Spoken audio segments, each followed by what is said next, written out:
Okay, welcome back, everybody. How's everybody doing? Hey, welcome back. How you doing, Derek? We're doing good, man. Everybody's slowly trickling back in from lunch, nice and full, and ready for a couple more hours of good information on permaculture and food independence. How you guys doing in Texas? We're doing good. Yeah, we had an incredible meal. Chef Ray prepared. Everybody's got nice full bellies, and we're ready to concentrate on some very potent information. That's right.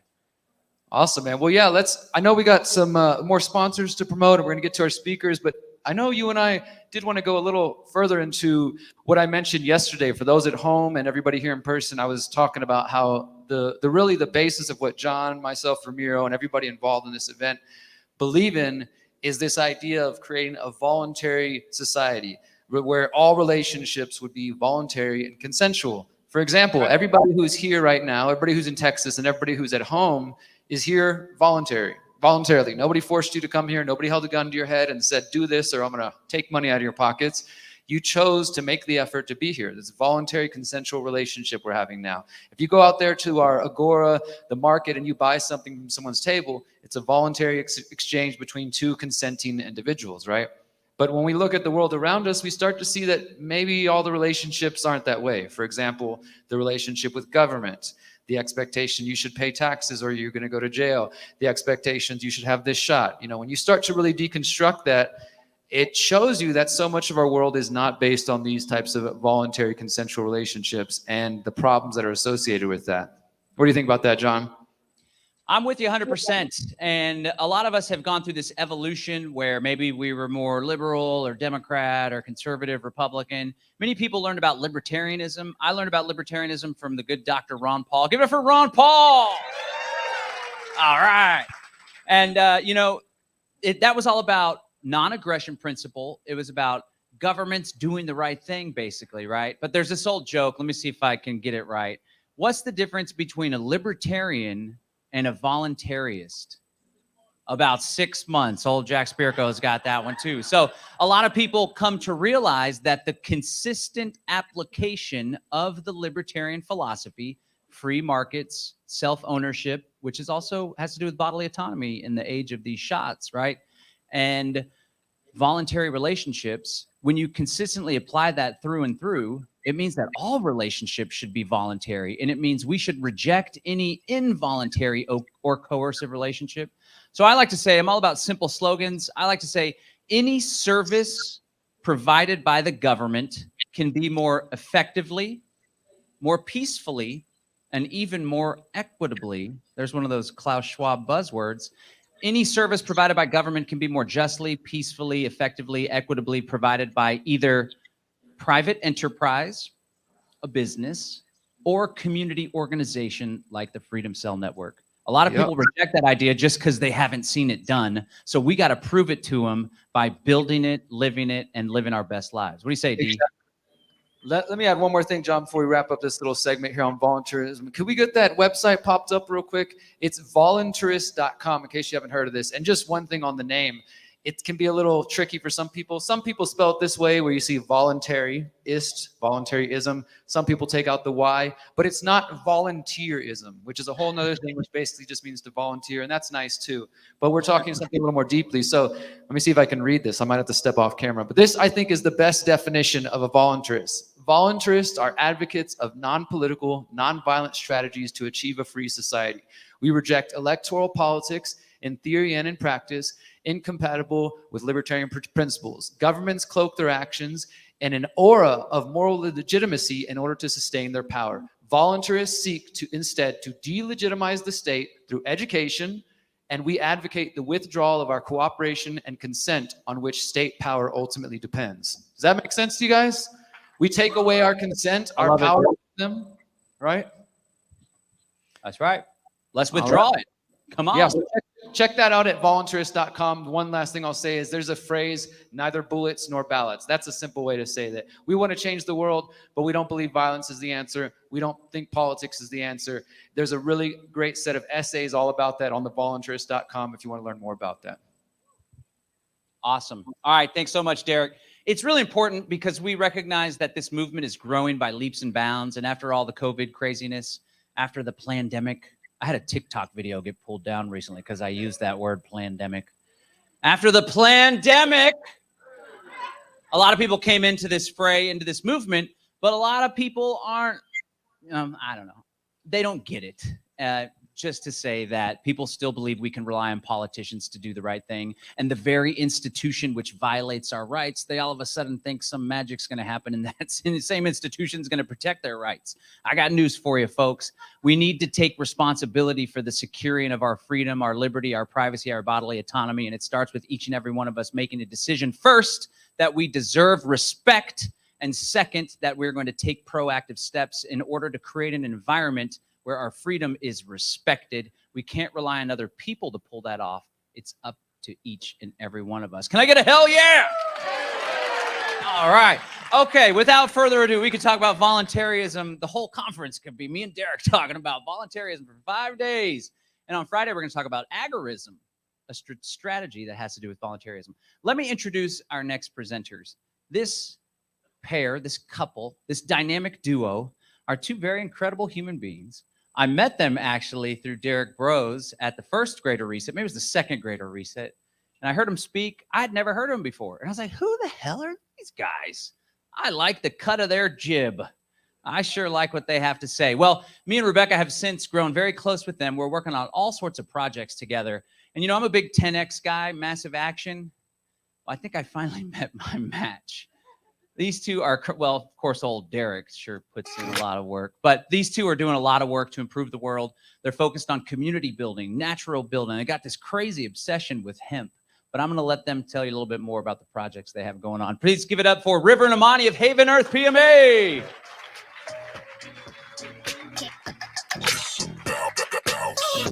Thanks, John. Thanks for that awesome introduction. It's an honor to be back here at the Greater Reset, and it's also an honor to be working with Rebecca and John on these bigger visions on how we return to the land. So we're really excited to be here. So we have a little presentation, and I think they're going to pull it up. There we go. So we want to talk to you about how we return to the land, and specifically, we are, as John said, quite passionate about hemp. We really believe that's one of the pathways to get back to nature. If you are new to us, you can learn more about us on our Instagram, Haven Earth PMA, and we do finally have a Telegram channel too, which is the Haven Earth Trade School. Haven Earth is a private membership association, so we're focused on regenerative solutions with an emphasis on hemp. We support people looking to return to the land through empowered education, conscious design, and building local agrarian models.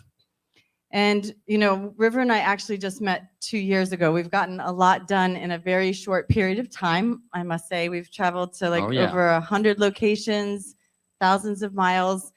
And we've been meeting with a lot of people like all of you who are having this vision of returning to the land. And one of the things that in this time that John and Derek just kind of described, we are feeling this need to actually take action, but sometimes it's reactionary rather than responding. And so when we've been meeting with people, whether they're looking to just get on the land by buying land or they already have land, we're really helping to develop kind of like a strategic pathway so that they can actually do it in a way that makes sense, that's in alignment with nature, with what's listening to the land. So River is an eco-architect and designer, and one of the things that we've done when we go on the land is created master plans, which is really kind of like an infrastructure, listening to what the land has to say and how we kind of map it out. Yeah, it's really around kind of designing solutions that are going to help us as we move back to the land. And a lot of people are exiting the system because it's not really functioning very well right now. But they're getting land and they're not quite sure what to do, how to start. And so really we've been going around and kind of spending time with people on the land and really kind of being present with what's there on the land already, because the land tends to communicate in different ways. And really we've been kind of utilizing this idea of biomimicry. I don't know if anybody's heard of biomimicry. It's about looking at nature's principles, looking at how nature functions and replicates itself. And that's really part of this whole permaculture movement. As you know, permanent culture, which is permaculture. It's really about using a design strategy to help us get onto the land in resilient ways. And that's how my background as a designer, I'm really looking at what's there already, what's existing on the land, what's there physically in that community. And I'm going to move to the next one. We can see permaculture is a design system for ecological and regenerative living. And there's many principles to that, but what we're focused on is the shelter part of that. And I think that's one of the kind of overlooked elements of permaculture. Everybody's focused on how do we grow our food? How do we sustain ourselves? How do we care for our animals? And it does a really good job of giving us clues as to where's the best place to put things and how's the energy flowing on the land, how's water flowing on the land, how do we capture water on the land. But when it comes to our shelters, it seems like it's kind of an afterthought for a lot of people. But fundamentally, that's where we're spending all of our time. So how many of you have a vision of returning to the land? Yeah, Just I a thought most few. of the room. So one of the things that happens, and maybe you can share a little bit about your time in Russia, specifically how it kind of contrasts to being here in the States, because one of the obstacles we come up against is the system. And Haven Earth is really a bridge between the two worlds, is how we see it, because we still need to operate in the old system while we're building out the new. Yeah, I spent quite a bit of time in Russia, and this is obviously not Russia, but going around the Anastasia communities there, and there was like over 600 communities started in the 90s. There's kind of a return to the land kind of mentality. But, you know, one thing that they would do to get to land, and they had kind of similar principles as to permaculture. This is, if you read the Anastasia Bringing Cedars books, was really about how to get on the land and develop the land, develop your growing. And the first thing that they would do would build their root cellar. So they would dig into the ground, they would cover this structure, make it with wood and make it watertight, cover it with earth, and they would literally live inside of there as they developed their land out and as they were building their bigger structure. But here in the US, we're kind of riddled with legislation and, you know, the building permitting process, the zoning process, the planning departments. So people are really struggling with, how do I get onto the land in a fast way when I have to go through all these processes? I'm going through a hemp house design in California, and we're in the third year of trying to get a permit for a 400 square foot structure. And California is probably the worst place in the world to try and get a permit. But the non-permitted shelters. Yeah, so one of the ways that we're looking to get back to land in these kind of temporary structures as we build out the other structures, obviously, are the tiny homes and the container homes or yurts and RVs. And these are great starting points for how to get back to the land. But one thing that happens when we kind of do things in a quick way is that we often don't think about the materials that are in those structures. And I think many of you are aware of the homes that we live in today are quite sick. The materials that we're making the homes out of, everything that we're putting in the homes. And so this idea of the sick building syndrome is quite prevalent. Anybody know anyone that has had any kind of mold sensitivity from living in a structure that's not healthy? So that's one of the big concerns that I've had as a mother, is really the toxins in the environment. And I just want to add to that. Sure. The whole building industry in this country over the last half a century has been focused on sealing buildings as tight as possible. That is the standard. As you know, if you go look at the planning department, the building department, they're looking for, how is water how are you going to keep moisture out of your building? How are you going to seal this tight? They have this whole Energy Star and the HERS ratings, where they do a door blower test on your house. So they'll tape up your front and back door, and they'll put a fan there and see if any air leaks out of your house, as if it's a bad thing to have airflow in your house. They want to keep the air out, and they want to keep you inside with all the EMF fields, all the toxins that are coming out the carpets. And then just imagine a little bit of water, that's all that needs to get into that house. It has no way to escape again. So it starts to turn into mold. And then that just builds up in your walls. So we're creating these unhealthy environments to live in. And as Amani's big into the healthy living, healthy food. Yeah, I ran an organic cafe for a decade where I homeschooled my 6 children, so I'm really passionate about eating the most nutrient-dense, mineral-rich food on the planet. But a lot of times when we look at this idea of permaculture and going back to the land, that's really the focal point, is like, how much food can I grow and how am I going to grow this food?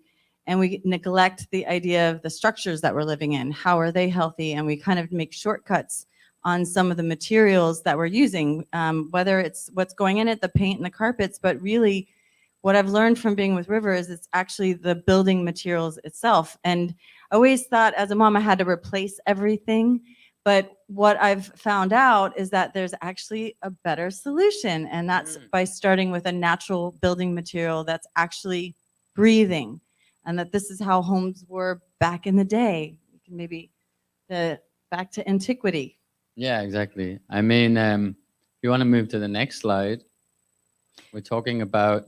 Well, then just to tag on to that, so this concept of how we dwell has been something that River's really shared with me, and looking at that about dwelling, how do we dwell well? Yeah, exactly. And I love, there's this Dwell magazine and all these things out there about dwelling, but really fundamentally, dwell, the word is already in there. Well, it's already part of the word, but we're not thinking about that. We're just, I worked internationally. The last project I did in the mainstream world was the Ritz-Carlton Hotel in Kazakhstan. And it was a LEED Gold certified building. I don't know if anybody knows the LEED program. It's supposed to be the leader in energy. And I don't know, I can't even remember now. It's such bullshit, sorry. But beep that one out. But literally, I was project manager for the project there. And they had me traveling all around the world. I was in China, Vietnam, Turkey, Serbia, getting furniture made, getting things made, bringing labor in from Romania or Ukraine or wherever it was. And the project got LEED Gold certification. The whole system is rigged, as you know already, and it's nothing different in the construction world. They say it's an ecological building. It just looks like that in general. So I left that whole world of construction in 2017, and I ended up building this project in California. And I'm not sure why it's not on the screen, but there it is. And this is a hemp house, and we built this in Northern California. And I was a designer for the project, and it was also my first physical project as a builder, which was really interesting. But when I kind of left the mainstream world of architecture and construction in 2017, I wanted to find something that was a healthy solution, that was getting us back to nature for real, not just pretending that it was. And I ended up going through Russia. I was in Africa, Turkey, and doing all these natural building workshops. And it was only when I went to the mountains in Switzerland, I spent 2 weeks in a hemp house up in the mountains in Switzerland in the snow in February 2019, that I experienced what a real home was. We were there in the mountains. 85-year-old guy, Jürgen Hempel, who created the whole hempcrete building industry in Europe. In 1986, he built the first hemp house in France. And we didn't have heat on for 2 weeks. It was minus degrees outside. And it was like fresh air in that house every day. We were in shorts and t-shirts. So it blew my mind. So I started looking into this hempcrete material. It's mold resistant. It's really, it's like these old buildings, like in Greece and Rome and the Colosseum. The reason them buildings are still standing is because they breathe. Is because the lime and the mortar that they use to keep it together actually can wick the moisture out, can get rid of the moisture naturally. And actually lime has these things called free lime radical particles, which forever will self-heal cracks in the building. So they will take moisture in from the environment and then they will self-heal themselves. So this is really a living building system. And as a lot of you probably know, growing hemp is really good for the soil. It's non-toxic. It's regenerative building material. And the other thing about this, it's super insulating. So it's a kind of a fibrous material which comes from the stalk of the hemp plant, and then we mix it with lime and some pozzolan binders which create a cementitious action. And the walls of your building, they go hard in 4 to 6 weeks, but they're still curing for years. They're literally receiving information from the environment. They're regulating the indoor environment of your home. They're regulating the temperature in your home. It has a thermal mass quality too, which allows the walls to store energy. So they can regulate your indoor environment. So you tend to have around in the 70s a steady interior temperature in the house, plus healthy air for when you're sleeping. It's like an air filtration system. Oh You yeah, don't have to buy it. and just all have to hemp build clothes it. too. And then obviously fire and pest resistant because of the lime. So we're talking about industrial hemp. Just wanted to clarify that. Yeah, not. I think there's a lot of, kind of a lot of trauma around hemp and the cannabis industry and all of that. And not that we think that any of that industry is necessarily bad. We believe in the health benefits. But when it comes to industrial hemp, it's a total different kettle of fish, as we'd say in England. That's the first time I heard that one. It's regenerating the soil. It's fast growing cycle. It's naturally organic and it's resilient. It's a resilient material and has how many Lots uses? of uses, over 25,000, probably more. So here specifically, everybody's starting to learn more about hemp. And, we obviously know hemp fiber. These are hemp clothes. The byproduct of the processing with the dust is actually what they're starting to make a lot of the hemp plastics out of. And that's going to be flooding into the marketplace. People are starting to use this as cat litter and chicken bedding. So we're going to start a little hemp chicken bedding business if anybody wants any, because we have plenty of herd. We use the herd to build the houses. And that's the part that is coming from the center of the stalk. So this is a truly revolutionary plant that is really here for humanity. And the part that I think is really profound right now is that this industry, the industrial hemp industry is exploding. Like the trajectory of where we're going is kind of unfathomable. But when we talk about getting back to the land and finding ways to do that healthy living and in a kind of quick manner, we really need to look at systems that are scalable and duplicatable. River said it takes months for these structures to cure when we hand build them.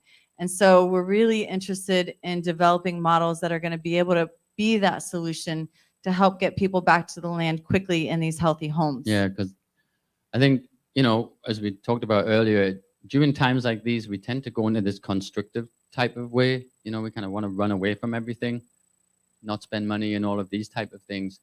But really, the best way for us to get out of any problem is to get creative, to be in that creative space. And I think, this building material in this plant right now is kind of offering us an opportunity to kind of bridge into a new place, into a new world. But kind of interestingly, it fits in with the greenwashing agenda too. It's like which we're not part of. Carbon neutral and all of this, because when they want to start taxing you all on your carbon footprint, the farmers really like the idea that they can grow hemp and then they can resolve their tax issue. They don't need. So it's actually opening a huge opportunity right now. That hemp house in California we built in 2019, we shipped all the hemp in from Europe because there was no one here growing it. I mean, they just legalized it in 2018. But what's happened since then, and especially in Texas, it's blowing up. There's tens of processing facilities coming online across the country. We're partnering with some of them. It's just a massive opportunity right now. Farmers are incentivized to grow the hemp, which is regenerating the soil. So it's a win-win-win situation from so many different angles. Yeah. And just on that creativity side. Well, I was just going to say that's true, that we have this need to constrict, and like expansion is what we're really focused on. And this is, right. I think this is great. Yeah, this always inspires me, and maybe it's a little off topic or seemingly, but I don't know if anybody knows about Bauhaus. Some people. It was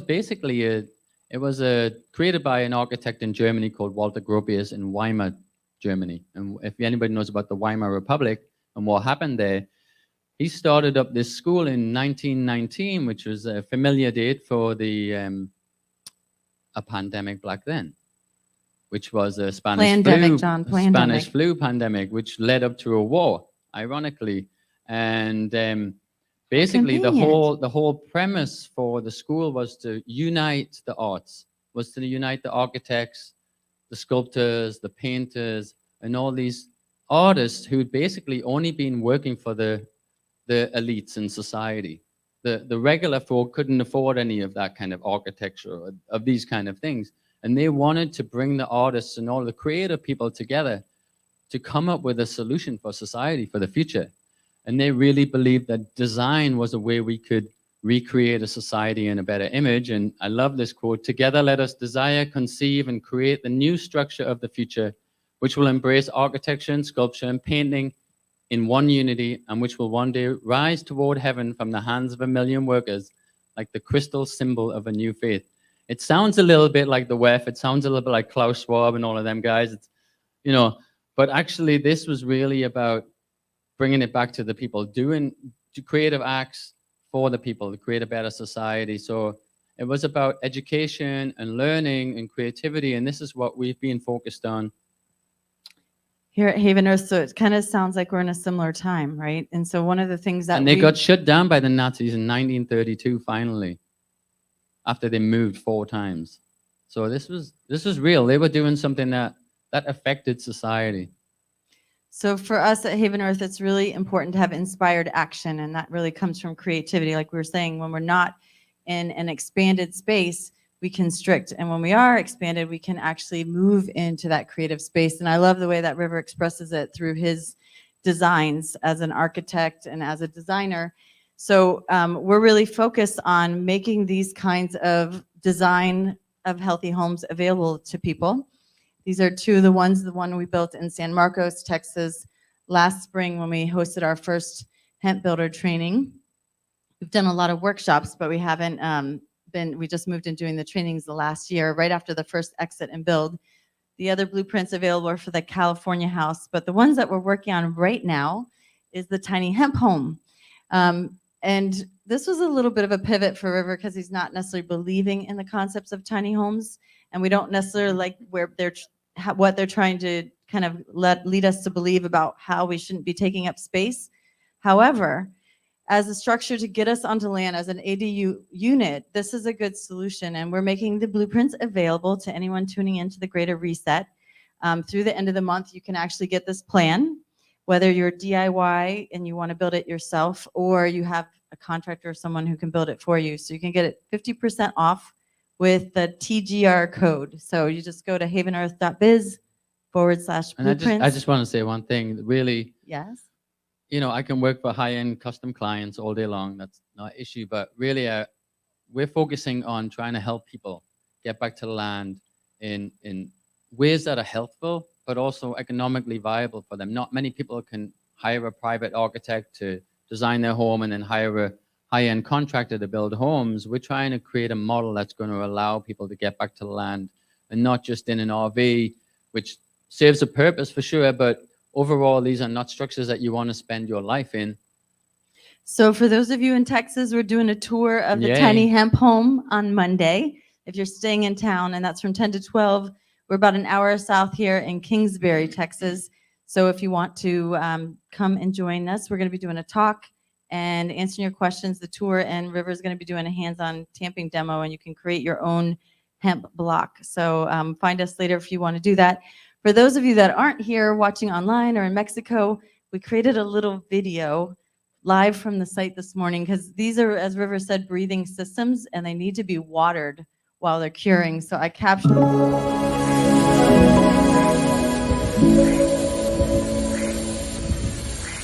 Hey everyone, we're here at the tiny hemp home build site in Kingsbury, Texas, the future home of the Haven Earth Trade School. We thought we'd give all of you tuning in to the Greater Reset a little visual of what we've been working on. River is here doing the watering, the daily watering of our labor of love. How many houses do you get to water like a plant? It's a breathing home. It's a living system. As you can hear, it's also solid. This is a filter on your home. Really, when you experience this, you'll want one of these hemp homes for yourself. It's the evolution of natural building. It's the evolution of construction. This is the future. So if you want to get access to these blueprints or learn more about us, you can go to havenearth.biz. Yay. Thought we'd show it to you if you can't make it. That was live this morning. We do stay busy. We do 10x everything. Well, I do. Yeah. Really, it's about empowering people and hemp's offering that opportunity as well. It's a very economically viable thing to get into. And that project there that you just saw, we had 20 people for 2 weeks in December, and they helped us hemp that whole structure, and they learned all the principles of hempcrete and the benefits, where they can get it, the kind of design behind it. We even have a few participants in the audience here, right here, who was there for the 2 weeks. And then we have some others over here who came to our other workshop earlier in the year. Great to see them. And it's so our focus, both River and I, is on education. Like I said, I homeschooled my children in my cafe. That was my classroom. And we do share that in common. We feel like empowered education is really going to get us to this new world that we're all building out together. So this trade school is really important, because I think one of the things that especially the youth of today really require from those of us that are helping to lead the way is to offer that skill set, to offer those trades, to have that resurgence, just like they did in the Bauhaus days. So we're launching, we just officially moved to Texas a couple months ago. Yeah, John and Rebecca kind of convinced us. Yeah. But we're making Texas our home base for the business, because hemp is hempening here, and we want to set up the Haven Earth Trade School here so that we can create these opportunities for people to come in, have these hands-on experiences where not only are they learning the skill, but a lot of people think about getting back to the land to build community. For us, we kind of do it in reverse. We provide these opportunities for people to come together around a shared purpose, and through that, we build community. These are profound community experiences. builds itself. Exactly. Yeah. Do you want to say anything else about this?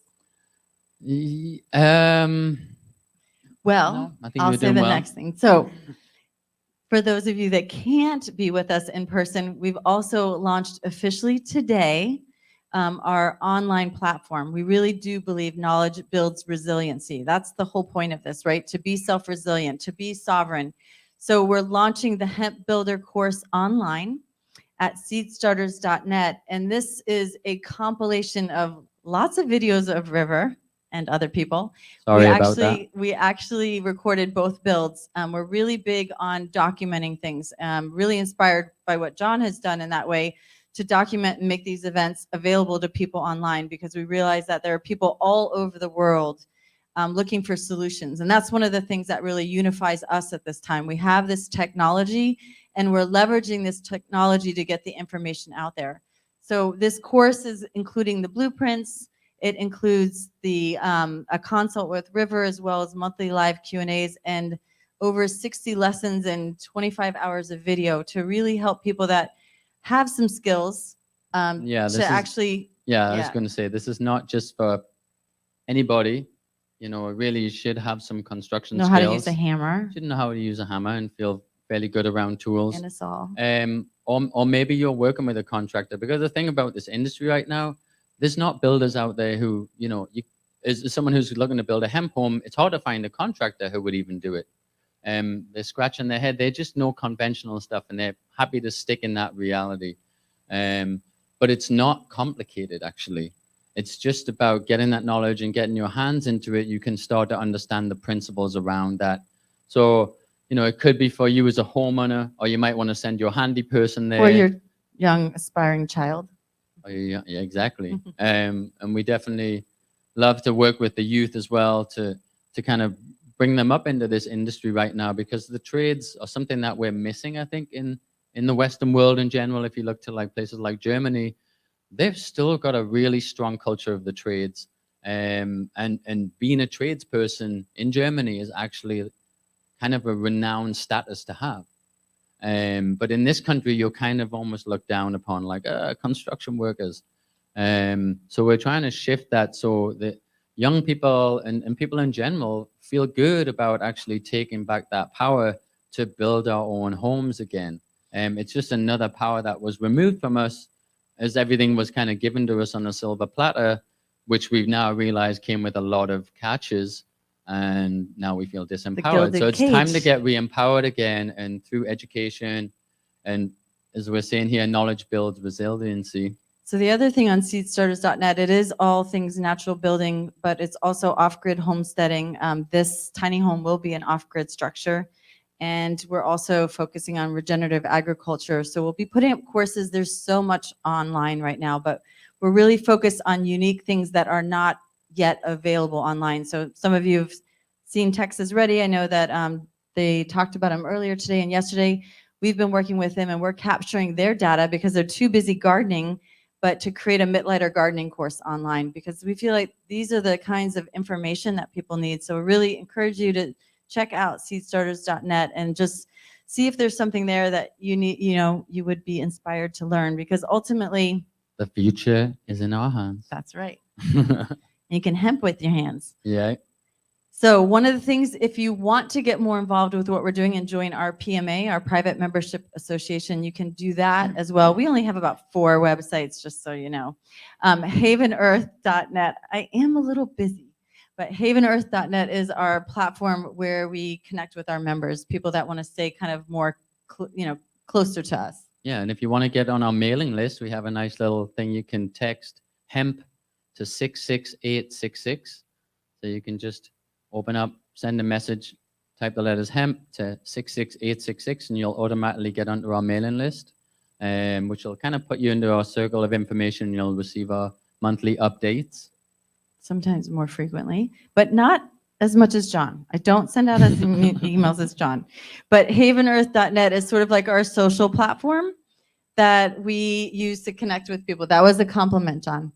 That we use to connect with people, because there's a lot of people that are looking to connect with each other. Just this is how we're all here. We've all found that through these networks, and it actually operates similarly to Freedom Cells. It's just a little bit more focused on our niche area around natural building and helping people who are looking to either acquire land or have land. We're at the end. Yay. So we'd love for you to stay in touch. You can learn more at havenearth.biz. I'm going to say the last line. Let's build a healthy future. Together. Woo! All right. Y'all rock. Aren't they great? Give it up. Give it up. Yes. Yay. All right. There's something about River's accent, too. Yeah, baby. Yeah. Works every time. He hooked me in. A lot of people don't know he's actually wearing hemp undies. And he does modeling. They did a model show when I was there at their little tiny home little thing there. All right. Okay. So, I do send a lot of emails. It's because I love you. And sometimes people unsubscribe. But you know what I do every time someone complains? You guys send way too many emails. I go look over, and sure enough, they've never bought a damn thing from me. Really what I'm after is raving fans that are committed to the mission that we do with Live Free Academy. So that's why we send so many emails, because I'm actually purposely trying to weed people out and bring people in. So, plus if you unsubscribe, I may just send you a piece of direct mail. Or you may get a phone call from Ryan Manidi. Hey, it's Ryan Manidi, sales manager. All right, enough about that. We are here to discuss the Greater Reset, and our next presenter is an incredible human being that crosses all sorts of different fields. He does the Alpha Vedic podcast. They got this incredible health product line. He's into permaculture. He's into all sorts of stuff in the private and all this. The PMA, I heard they're like, we're Haven Earth PMA. I was like, PMA fan club. We explored that world a little bit, dipped my toes in. But our next presenter, Bear Lando, does incredible work, and we're super excited to have him here today. So without further ado, give it up for Bear Lando of Alpha Vedic. He's going to be online today. There he is. How are you, Mr. Bear? Doing great, Mr. Bush. How are you? I'm great. You can hear us okay? I can hear you. Can you hear me? We can hear you. Everything's smooth. So we're going to go ahead and let you take it away. And I understand you got a presentation to share. We'll get that all rigged up. Thank you so much for joining us. Oh, and pay attention to the time, but we'll drop some messages in the private chat there as well, okay? Thank you. And okay, thank you so looking much. forward to this. Thank you.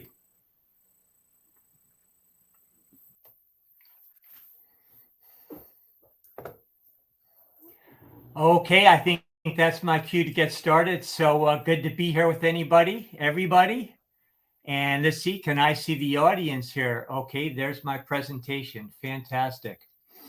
I've been on quite a journey for a long time, and it's very gratifying to be in an audience like this because a lot of us paid a dear price for many years, bucking the system, homeschooling, delivering our own kids at home, not vaccinating, practicing medicine in a totally unorthodox way, getting our offices raided by FBI.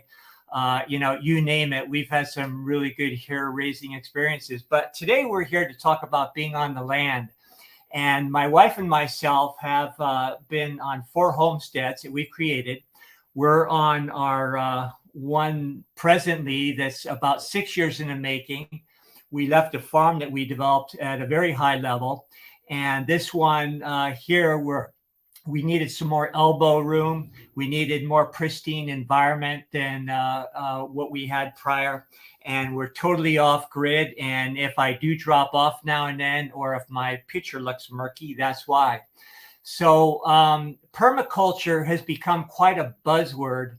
And my wife and myself realized, boy, that's what we've been doing all along for about the last 50 years together. And we've had many off-grid experiences as well. So it's very encouraging to us to see a whole new generation that is eager for this knowledge, eager to enter into a new lifestyle, and also encouraging that people are once again using the word sovereignty, because that is how our country started. And if it is okay, I would like to read a few paragraphs that my wife and myself wrote. We write articles for newspapers and periodicals.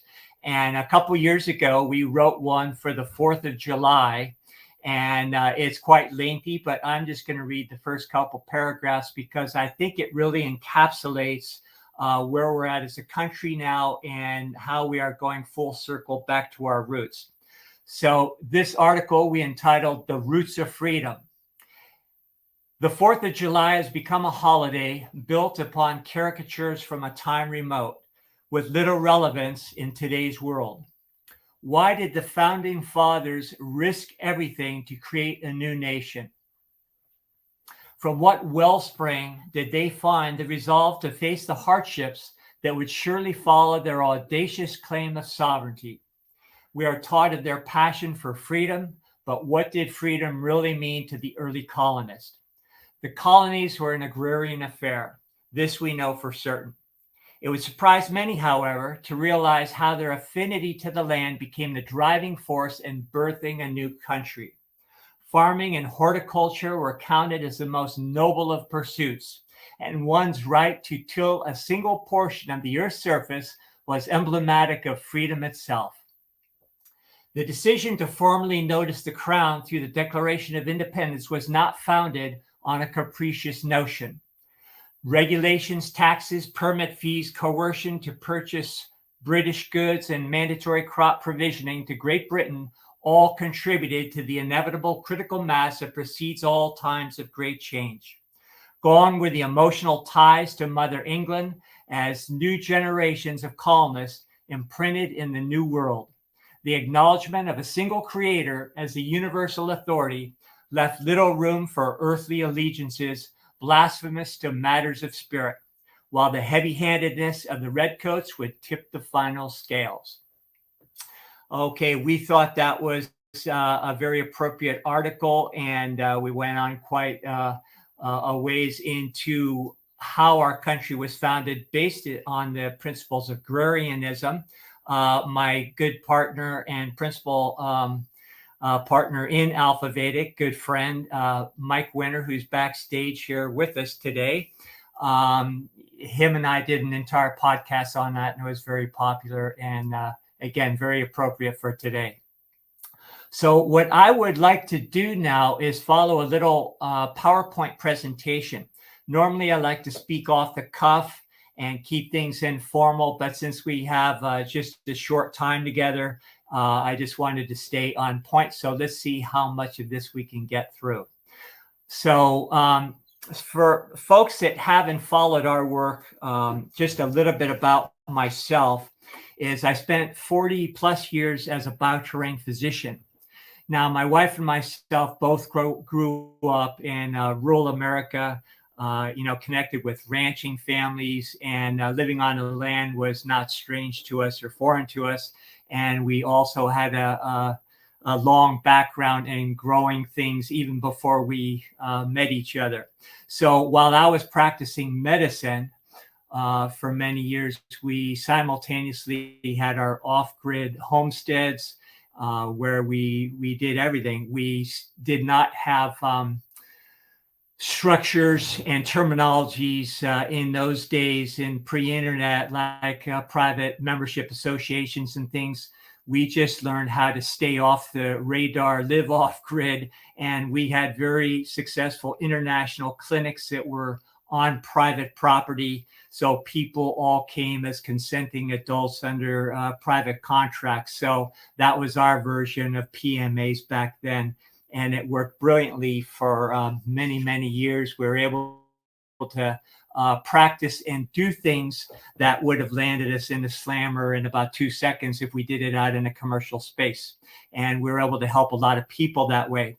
Now, medicine that I practice, I started conventionally, and went through typical pre-med university training, had my first certification at Stanford Medical School. And something changed that really altered my path forever. I was in a waiting room of a chiropractor who I decided to check out to see if he could help me with an old football injury. And on the waiting table, or in the waiting room on the table next to me, was a book by Harold Mendelson, MD. And he in that talked about vaccinations. Now, we were pregnant with our first child, and he was very adamant that vaccines and, that sort of thing were not what you want to do to your child. Now, at that point, I did not have any of this information. I immediately went into turmoil because we were just about, to birth our first child. And fortunately, with a crash course, starting with that book, we decided not to vaccinate. I delivered my kids at home myself in our bedroom. We homeschooled them. And so, again, it's encouraging to see so many people following a similar path now. With that book, also, my career took a change of direction. I went back to school, naturopathic college. I went to chiropractic college. I got certifications in Chinese medicine, osteopathy, clinical kinesiology, and a whole bunch of things. It was a lifetime vocation, and I'm still learning. So that's the way doctors used to do it. They didn't just go to school and set up shop and stop learning. It was a lifetime affair. And that's what I believe is necessary for doctors to return to that mindset where they have a vocation and they need to, keep on it and not just be so specialized the way most doctors, even in alternative medicine, are today.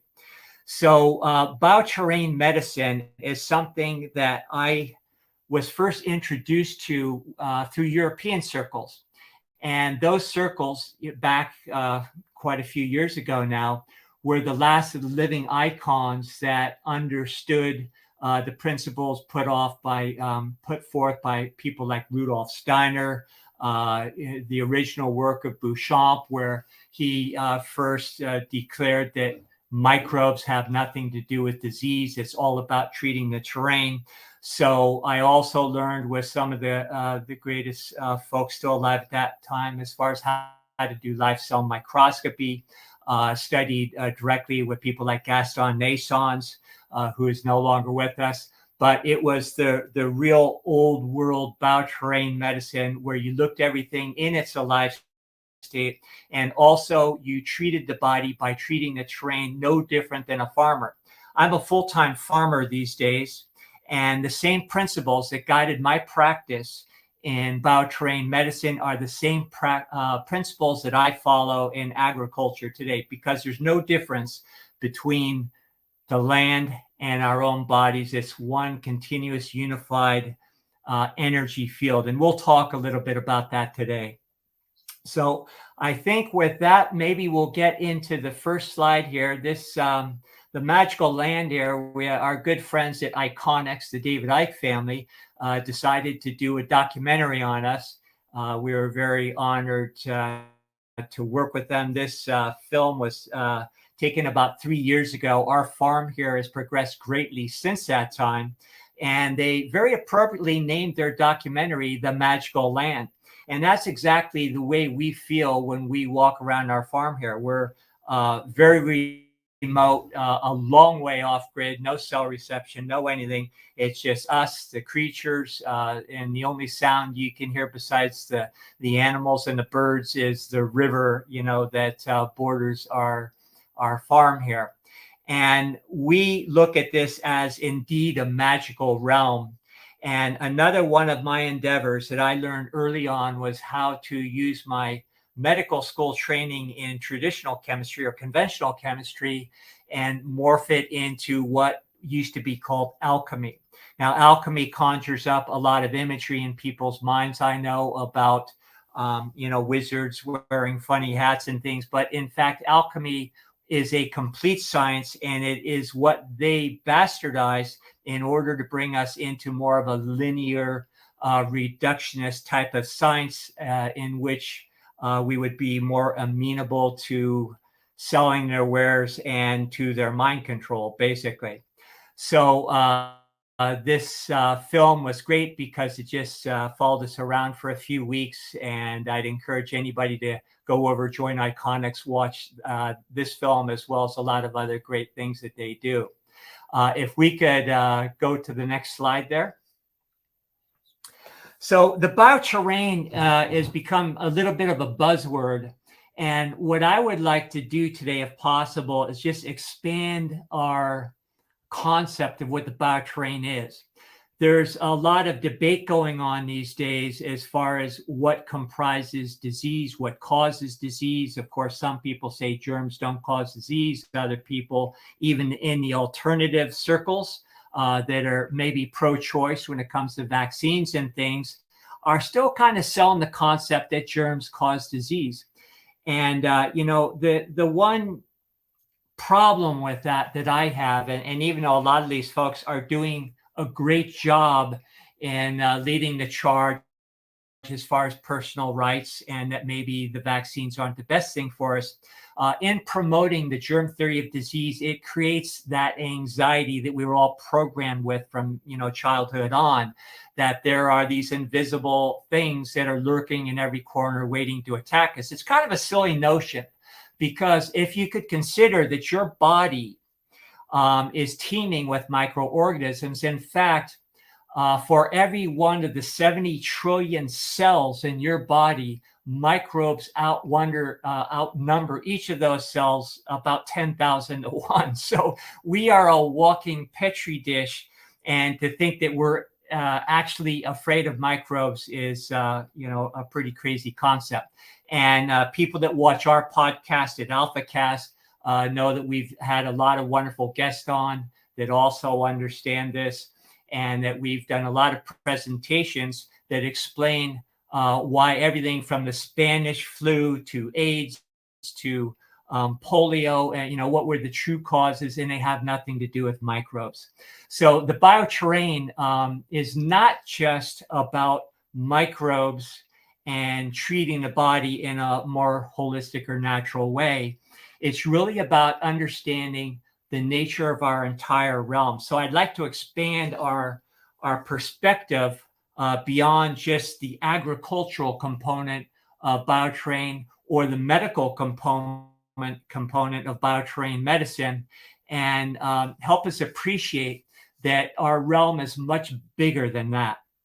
Now, with permaculture, I like to think of it more the way we do it at Alpha Veda Gardens here, as a holistic permaculture. Permaculture, of course, is wonderful as applied to agrarian pursuits. However, it seems to be confined just to that. And it really should be a full circle, as you can see there that encompasses commerce, agriculture, medicine, and what I term up there, alchemistry. And we'll talk about our chemistry lab here, why we have it, and how commerce is also a very important part that allows self-funding to fund farming operations and everything else. So that is the model that we are creating at Alpha Vedic, and it's what we feel very strongly has to come about in order to decentralize, take our sovereignty back, and get on with what we're really here to do in this lifetime. And as you can see, there's a little aerial shot of just one little section of our farm there. Off to the left, you can see some shade cloth. Behind there are some of our signature herbal crops. We're more of a niche medicinal herb crop, although we grow food and do a lot of other things here. And our purpose is to really help inspire people to create these little niche farms in every community. Somebody might be growing food, another person medicinal herbs, and so forth. But every operation should be one of these complete circle operations, and that we feel very strongly about that. So if I could get to the next slide here. So the bioterrain is really an electrical realm, and any electrical system. Now, we won't get off into the weeds too much here because we don't have the time, and we really expand on these concepts on our own website and in our podcast.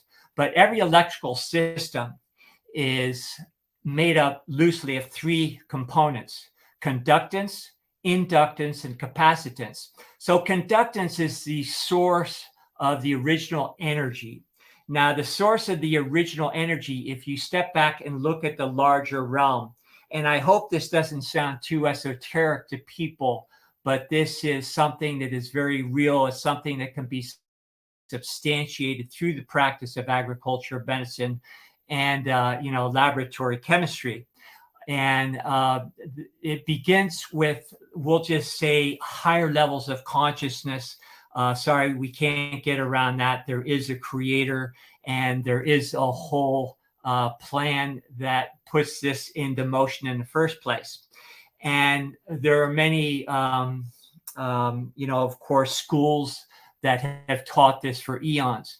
So we would basically look at 7 rays and 12 constellations that are above us all the time. The 7 rays from the original creative forces. We have 7 colors in the rainbow, 7 tonal fields. There's a reason for that number, 7 sacred planets. And then that is filtered through the 12 constellations that further, we'll say, modulate the expression and transmission of the qualities, characteristics, and purpose of the absolute in the manifestation, creation, and evolution of life.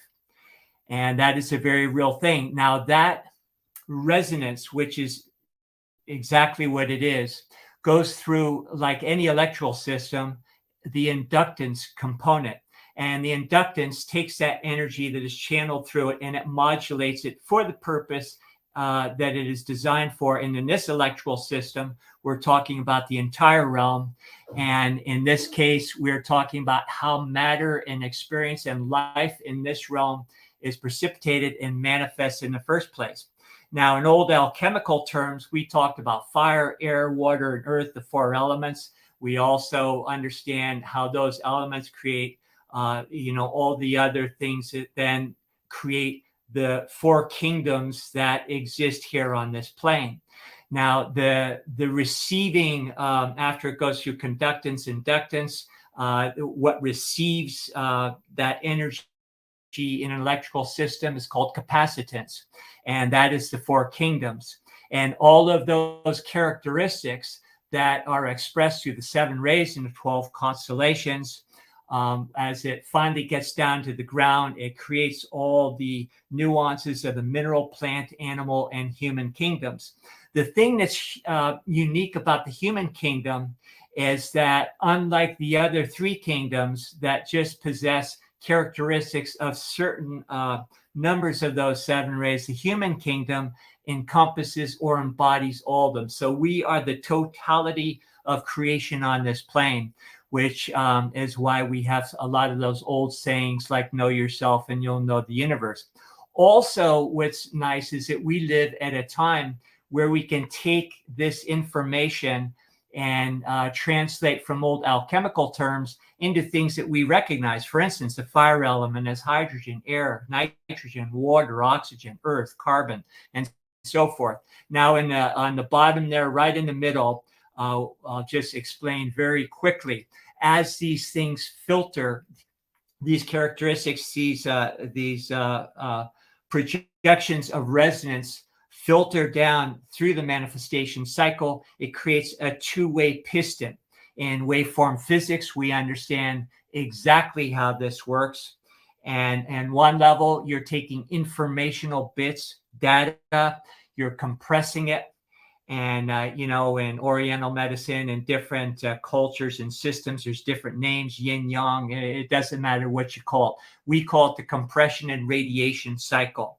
And while data is being compressed into a density that we would recognize with our senses as matter, simultaneously that is expanding and radiating back to source. That goes back and forth to create the next frame of the movie in our experience, and the moment by moment projection of matter as we think of it, which isn't solid, but it's simply waveforms in motion.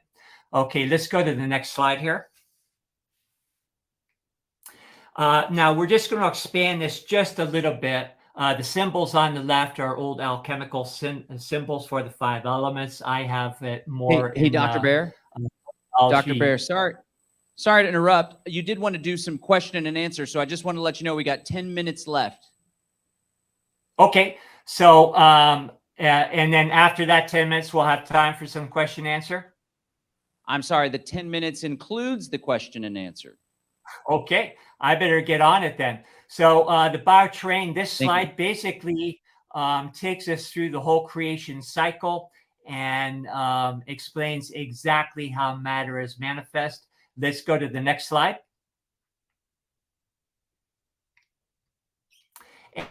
And we call this applied spagyrics, where we're still in the bioterrain concept. And spagyrics is a process where you basically take things apart, purify them, and then reconstitute them into an elevated whole. And that's exactly what we do in the practice of agriculture, the practice of medicine, and also in our alchemy lab. And that is what we consider holistic permaculture, when we put all of those skill sets together, because each one feeds the other. And in the alchemy lab, we can prove out these principles and mimic nature cycles and create products by what we grow, make very advanced medicaments that you will not find in health food stores and so forth. So let's go to the next one here. And here we are. We're at Alpha Vedic Gardens here. By the way, I'm coming from Alpha Vedic Gardens. We're up in the Pacific Northwest. And in our farm, it's based on permaculture design, and our whole philosophy is 7-generational farming. And permaculture design is not an academic science, although it has become that way a little bit.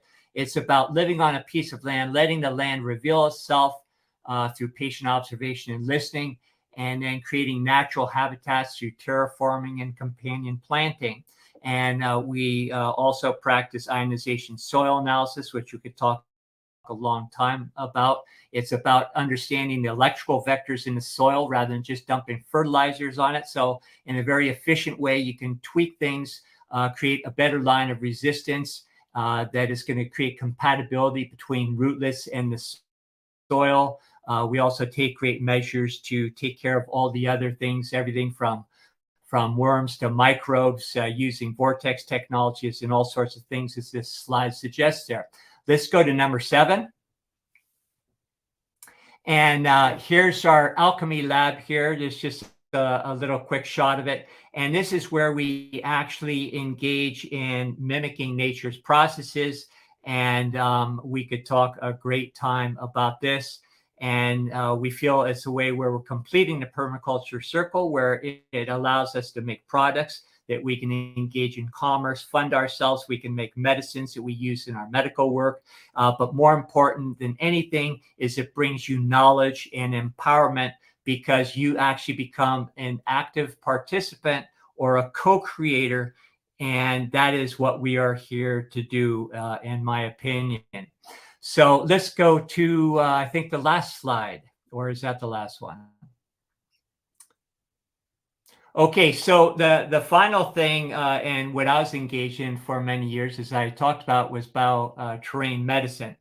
And it's all about understanding that the human organism is continuity through resonance. So we are interconnected, not just interconnected, but one and the same resonance fields with all the other life on this planet.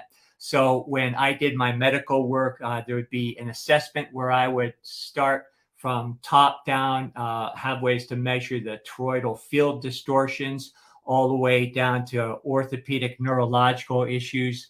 And on the right there, you see all the modalities that I would need in order to assess and treat. And then there would be certain foundational things that we'd have to do with everybody. We'd have to repolarize cells, oxygenate, balance the endobiont cyclogenies. That means just like everything else in nature that is in a constant cyclic flux, and nothing is fixed the way materialistic science tells us it is, these microbes within our body are always going through cyclic changes in order to perform very specific functions for us.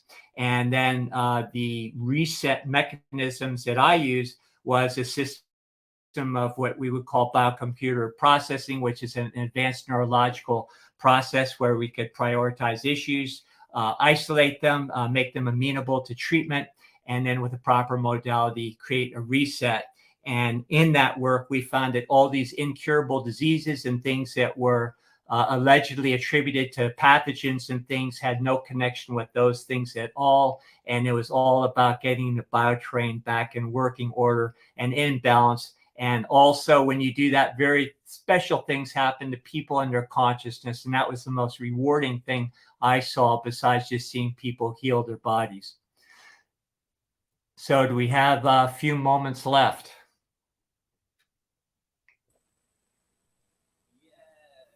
Hey, yes, we have a few moments. Let's do a couple questions here. Thanks. That was great. Give it up for Dr. Bear, ladies and gentlemen.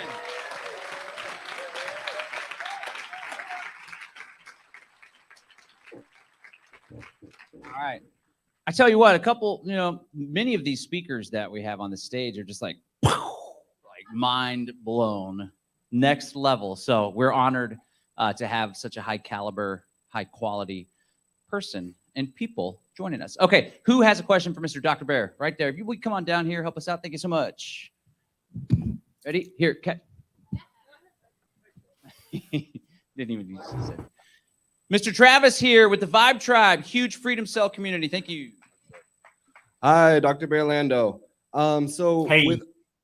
As a representative of the younger generation, we experience a lot of mental dissonance and separation from gardening and from nature in general. So one thing that I want to ask as a recommendation from you, to even start gardening, getting out into the garden with your hands into the dirt is a difficult thing to overcome, like a roadblock almost. What would you recommend as a mental preparation or primer to start getting into the ideas of gardening and of getting closer to nature? Okay, I have a lot of ideas about that. We're in limited time, but let's just say, number one, get your hands busy and just start growing something. Even if you live in an apartment in the city, start a sprout garden in your kitchen sink. Do anything, because when you actually learn how to give life to things, watch Mother Nature give back in abundance, it's not only very empowering, but that carries a heavy resonance with it. That is that first step to reconnection. And then, of course, if you have the ability to get out into nature, do that as much as possible, because that is the source of all our ills, and especially the disconnect that you're mentioning. And, what we're missing most is just that rapport with nature that is a real projection. It's a very real, tangible thing, and it is resonance, and it will change you forever. Excellent. Okay, let's take one more cue. Can you come on down? Dun, dun, dun, dun, dun, dun, dun, dun, dun, dun. Dun, dun, dun, dun, dun, dun. Yeah. Yeah, very, very interesting. Thank you, Dr. Lando. I guess the one thing I saw, or some things I saw in there that I'm curious about, is your views on the work you're doing versus in the realm of the quantum physics, which seems to have a lot of overlap with what you're discovering here. And is there things that you're seeing from the community in the quantum physics and the work that you're doing? Yeah, and I think that's the marvel about the times that we live in, is we can get information that prior cultures have known forever, but they of course use different terminologies and perspectives based on that culture.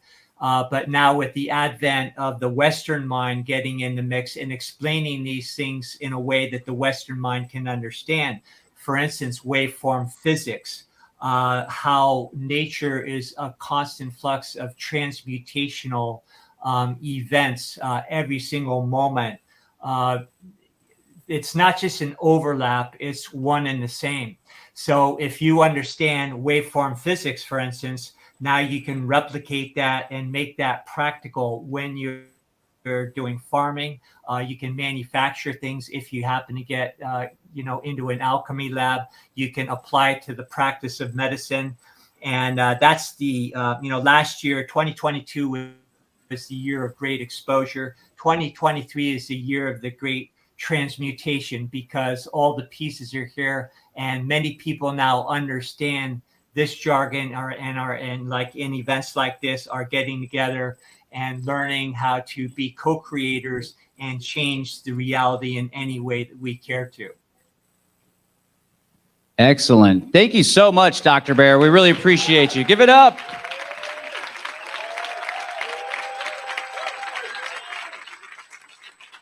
Thank you. Appreciate it all. All right. Thank you so much, Dr. Bear. We appreciate you joining us. Derek, you got something for us? I know you got some announcements to make. Go ahead and take it away. Hey, thank you. 1 second. Can we get a round of applause for Dr. Barlando, everybody here in Mexico? Thank you guys for tuning into his knowledge. And yeah, we're excited. Let's make some noise. Everybody feeling good about permaculture, food independence? How many of you are going to make a commitment to start? You got a whole year. You've now got hours worth of content to absorb. We are going to be posting all of these videos for free. Myself, I'll be personally editing them over the next couple of days and uploading them to our Odyssey channel. If you're not following us on the Greater Reset Odyssey channel, everything available for free afterwards. You don't have to pay for it. The knowledge is out there. That means it's on you to take it and use it. So let's see where we're at. By next year, the Greater Reset, which I heard a rumor it might be called Manifestation, maybe we can all come back and share what we've actually done, right? Because this isn't just a conference. We don't want to just keep coming here for the sake of coming here, guys. We want you to come back and tell us all the amazing ways you've changed your lives. So please take this knowledge in. And with that in mind, I want to mention to everybody here in person in Morelia, tonight, beginning around 5:30, after we conclude at 5, go take a break, get some sun. From 5:30 till about 8, here in the venue, we're going to be doing our Intentional Community Eco-Villaging Networking event. I know so many of you are interested in that.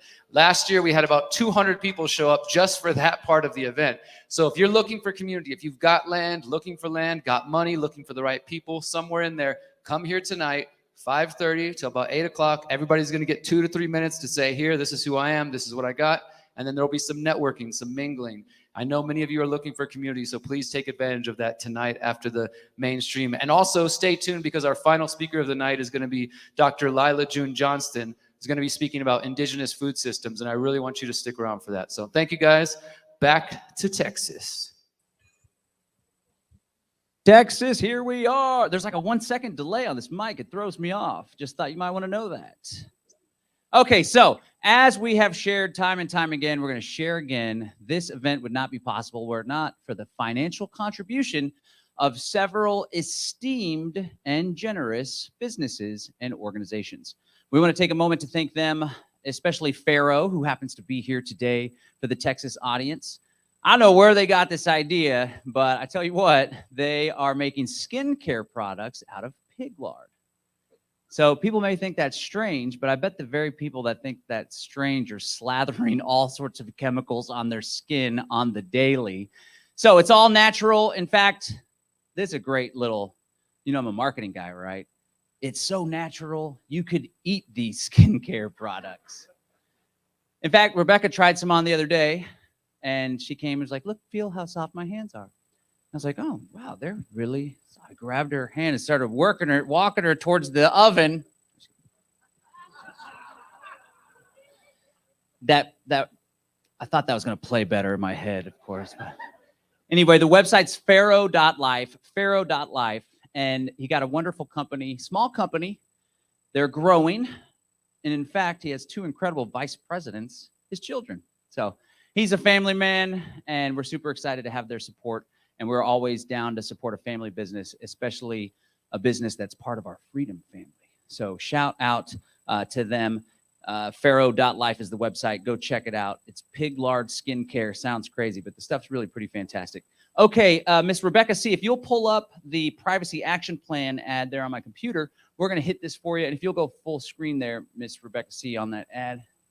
Okay, without further ado, this is Glenn Meter. You guys know Glenn Meter? He's actually here in the house today, so you got a great opportunity to pick his brain, but they graciously supported the Greater Reset, and they actually have a really special deal, coupon code, so be prepared to write this down, because he does a lot of work taking this privacy stuff and making it very, very simple. Here's Glenn Meter.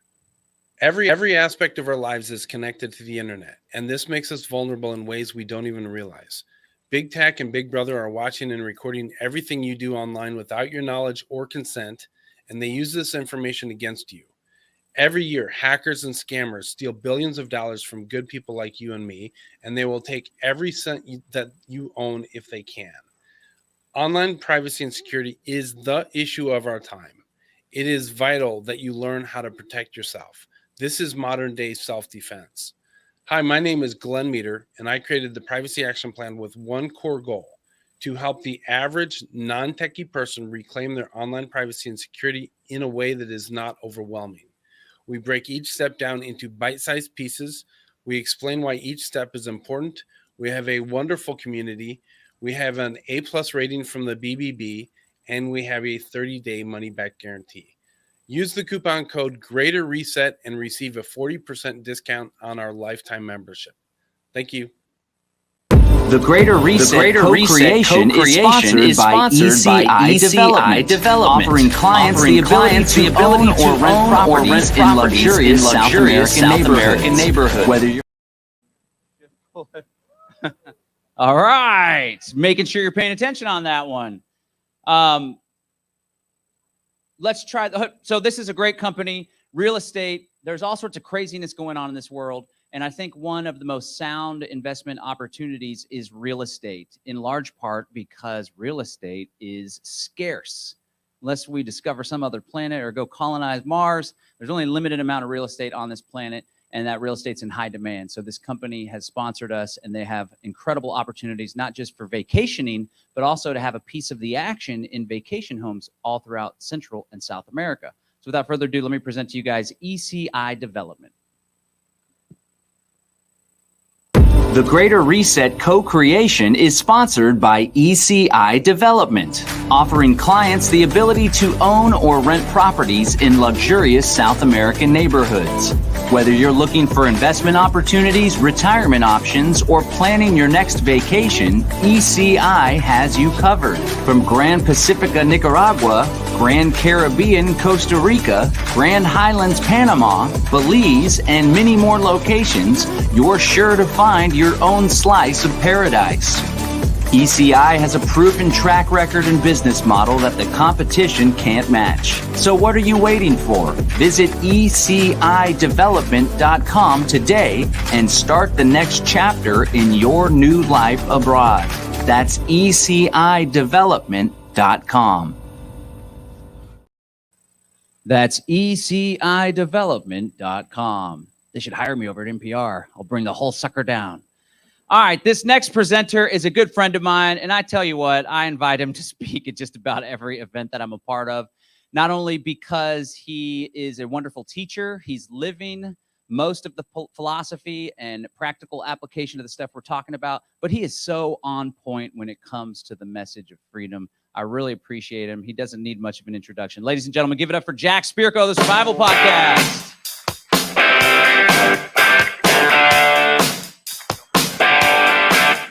Can you hear me?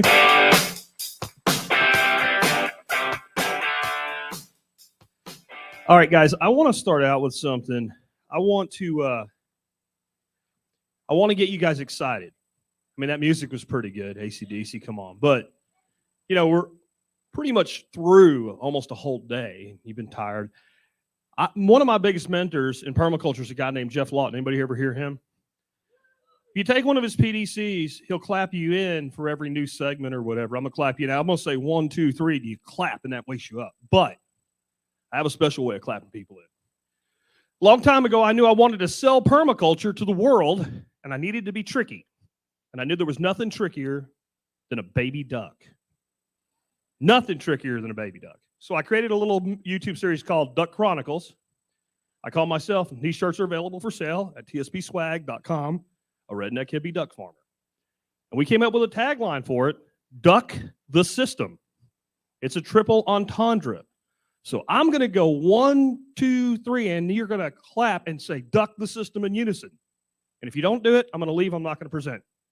I mean it. All right, ready? 1, 2, 3. 1, 2, 3. There we go. All right. All right, let me get my deck back up. They done turned it off on me. Y'all leave this alone. I got this. All right. So, title of my talk today is Food Security is the First Security. Has anybody here ever been to a part of the world where you didn't really feel comfortable walking down a street unless there's a couple guys with guns taking care of you? Anybody been to a place like that? Few people. Was there food security there? Food security is the first security. How many people here ascribe to the non-aggression principle John talked about? A lot of hands. So you're not going to ever use force against anybody unless they use force against you. You've committed to that. How long would you watch your child or grandchild starve before that might change in your heart? Food security is the first security. Now imagine people that have not made that commitment. How long do you think they're going to watch their children starve? We have some issues. I want to help us cover those today, but I also want to remember, why are we here? Anybody does literally anything, and the government has its hand out and wants its share. What I'm going to share with you today is largely not taxable by the law, by the code. But even some of it that might be would be pretty hard to tax, including making improvements to your land through things like gardens, trees, bushes, shrubs, and vines. Tax assessors don't understand that stuff. You put an addition on your home, you did something, they want their cut. The other thing is, we're here because we're supposed to be working together. So please do me a favor. Make connections. Write down each other's names, contact information, and write something about the person like he's a jerk. Those inside the fold know what that's about, right? But you know what they're looking to learn, what they can teach. That way, when you look at their contact information 5 days from now, you'll remember who they are. Write down something about them. Please make those connections. It's one of the most valuable things you can do while you're here. I also want to talk about, what does it mean to eat really great? And I'm trying to be fair to both vegans, vegetarians, and the carnivores, and I tend toward more of the carnivore side. I got something for everybody today. But I would assert, and everything on this picture right here was either grown on my property or made by my buddy, the Booze Whisperer. I didn't grow any oranges in Texas, and I didn't make the liquor, allegedly. But you go to any high-end restaurant, and you put this food on a menu, and nobody's going to complain about it. And every bit of that was grown on my property. Some of it was foraged off my property, which is a whopping 3 acres. And about half the food we eat is either wild or endemically wild because we made it so. Lamb's quarters, those are nasturtium blossoms, fennel fronds, wild garlic. Those little purple flowers in there are from a plant called spiderwort. Now, I want to eat this way. It's expensive to eat that way. I don't want to spend the money, so I grow my own food. And what I want to do for you guys today, when you come to a conference like this, if I'm speaking, I want you to be inspired, but I also want you to go home and say, there's one or two things that crazy duck farmer said that I know I can do. So I'm going to go through some basics on gardening, is what to grow instead of how to do it. And they're all crops that I figured out grow where I live, which everything dies there, right? So you know you can count on them. They're all kind of targeted toward our region here in this part of Texas. So if you came from a long way away, you might say, well, I can grow other things. Great, that's nice. This stuff will work. But I want you to know you can do it. I'm going to talk about some small livestock and some other things, but also we can eat great. Well, why am I doing this topic? Why am I coming at it from the concept of food security? Do you know what our number one export is? Topsoil. The United States of America exports more topsoil by the ton than any other product that we export. You get no money for it. We don't do it on purpose. That's debatable. It goes down our rivers and streams into our oceans and creates giant dead zones. Very definition of unsustainable is exporting your topsoil, your most valuable asset to grow food. If you're a carnivore, what does your food eat? What grows your food's food? We are all in this together when it comes to topsoil. Declining fertility, unsustainable. You cannot have your fertility going down and be sustainable or regenerative. Declining biodiversity, declining health of our ecosystems and our society. As goes a nation's soil's health, so goes the health of a nation. Realize that. There's been a lot of talk about, the COVIDs, that's what I call it, and who died. Well, if you look at it, a lot of the people that became more susceptible to whatever the disease is, however you want to define it, their health was in decline. There's things like selenium that are really important to the body. You know how quickly that's being depleted from our soils? It's incredibly important. But what about a 12-to-1 energy ratio to the negative? Does that sound like something that can't be sustained? If you're putting in 12 units for every one you get out, does that sound like a non-winning game? That's food production in America. It takes 12 million energy units measured by caloric units to produce 1 million energy units of food in calorie. Gas, oil, diesel. 12 million to 1. 12 million to 1 million. You know why I used 1 million? It's what the average American eats a year, about 1 million calories. That's based on 2,800 calories a day. That's too much. That's why we're all fat. Right. But that's what it takes. 12 million to 1. Something must be done. And the big thing is there's no excuse for any of it. We have solutions to every single one of these problems. What we're going to cover today, I'm going to start off with some calorie and nutrition crops. Again, these are things you can grow, but if you kill them, you really need to work on your technique. These are the most resilient things that I've grown in the last 10 years on my little rocky cliff in north central Texas. We're going to cover small livestock, just a short bit of it, and we're going to talk about fertility of the soil. And in the end, I'm going to show you what that looks like when you put it into practice. And I know we got some vegans in our family here. That's great. Meat trigger warning. There are 2 slides that will show you meat, not animals hanging or anything like that. Just meat like you'd see in a store, sort of, except it's much better. And I'm just telling you now so you can't get upset with me, and I'll tell you when it's coming. Calorie crops for southern climates. These are crops that if you grow them, you can grow a significant portion of your calories. And these particular ones, I have found to be almost indestructible from pest and disease, even before you fully tune your property. When you're just getting started and you are still trying to build soil, and you're susceptible to pest and disease. Squash, winter squash specifically, is a calorie crop. Anything in the family Cucuberta muscetta. My favorite one is Tromboncino zucchini. That's me there, and that's a Tromboncino zucchini. That's a little one. They get a lot bigger than that. And everything above the bulb is flesh. There's no seeds in it. It's all edible, 100%. You can even eat the peeling if you want. At this point, it'll taste just like summer zucchini. They have to turn orange before they're storable long term. You let them do that on the vine. I was supposed to bring one. I forgot to bring it. I have some that are sitting in my office on the floor. They've been there since I harvested them in October. I've done nothing with them. They're perfectly fine to eat. And what you'll find is the most evil, satanic squash pest is what? Does anybody know? Squash vine borer? Yeah, this is the honey badger squash. It doesn't care. It just doesn't care, right? Sweet potato. If you live in a southern climate and you're trying to grow regular potato, you'll find a very, very short growing window and you'll fight blight. Sweet potato will outproduce it. You can grow it all year long. I primarily feed the greens to my own family and to my livestock, and we eat a little bit of the tubers every year. But if you want to build caloric yield, it's huge. Jerusalem artichoke, any and all. First year I grew Jerusalem artichoke, brand new bed, just getting started. Somebody gave me 2 of them. I cut them into 4 pieces each, stuck them in a 4 by 10 foot bed. I got 5-gallon buckets of yield. Excellent crop.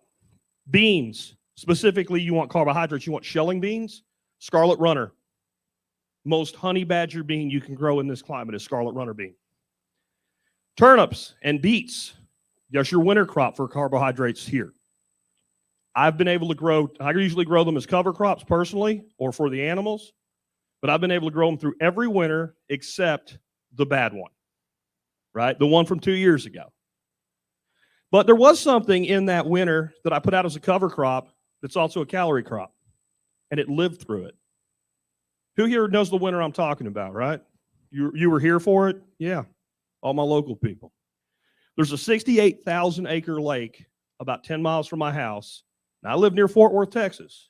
It froze solid. People walked on it. I don't think that was a good idea, but they did it. And this winter pea, which is called Blaze Winter Pea, lived. It knocked it back a little bit. It came back. It produced amazing through that year. By the way, with your peas, you can eat the pea. When it's not yet mature, you can eat the pea pod. You can eat the pea tendrils, and you can eat the pea leaves. Use the whole plant. And cowpea.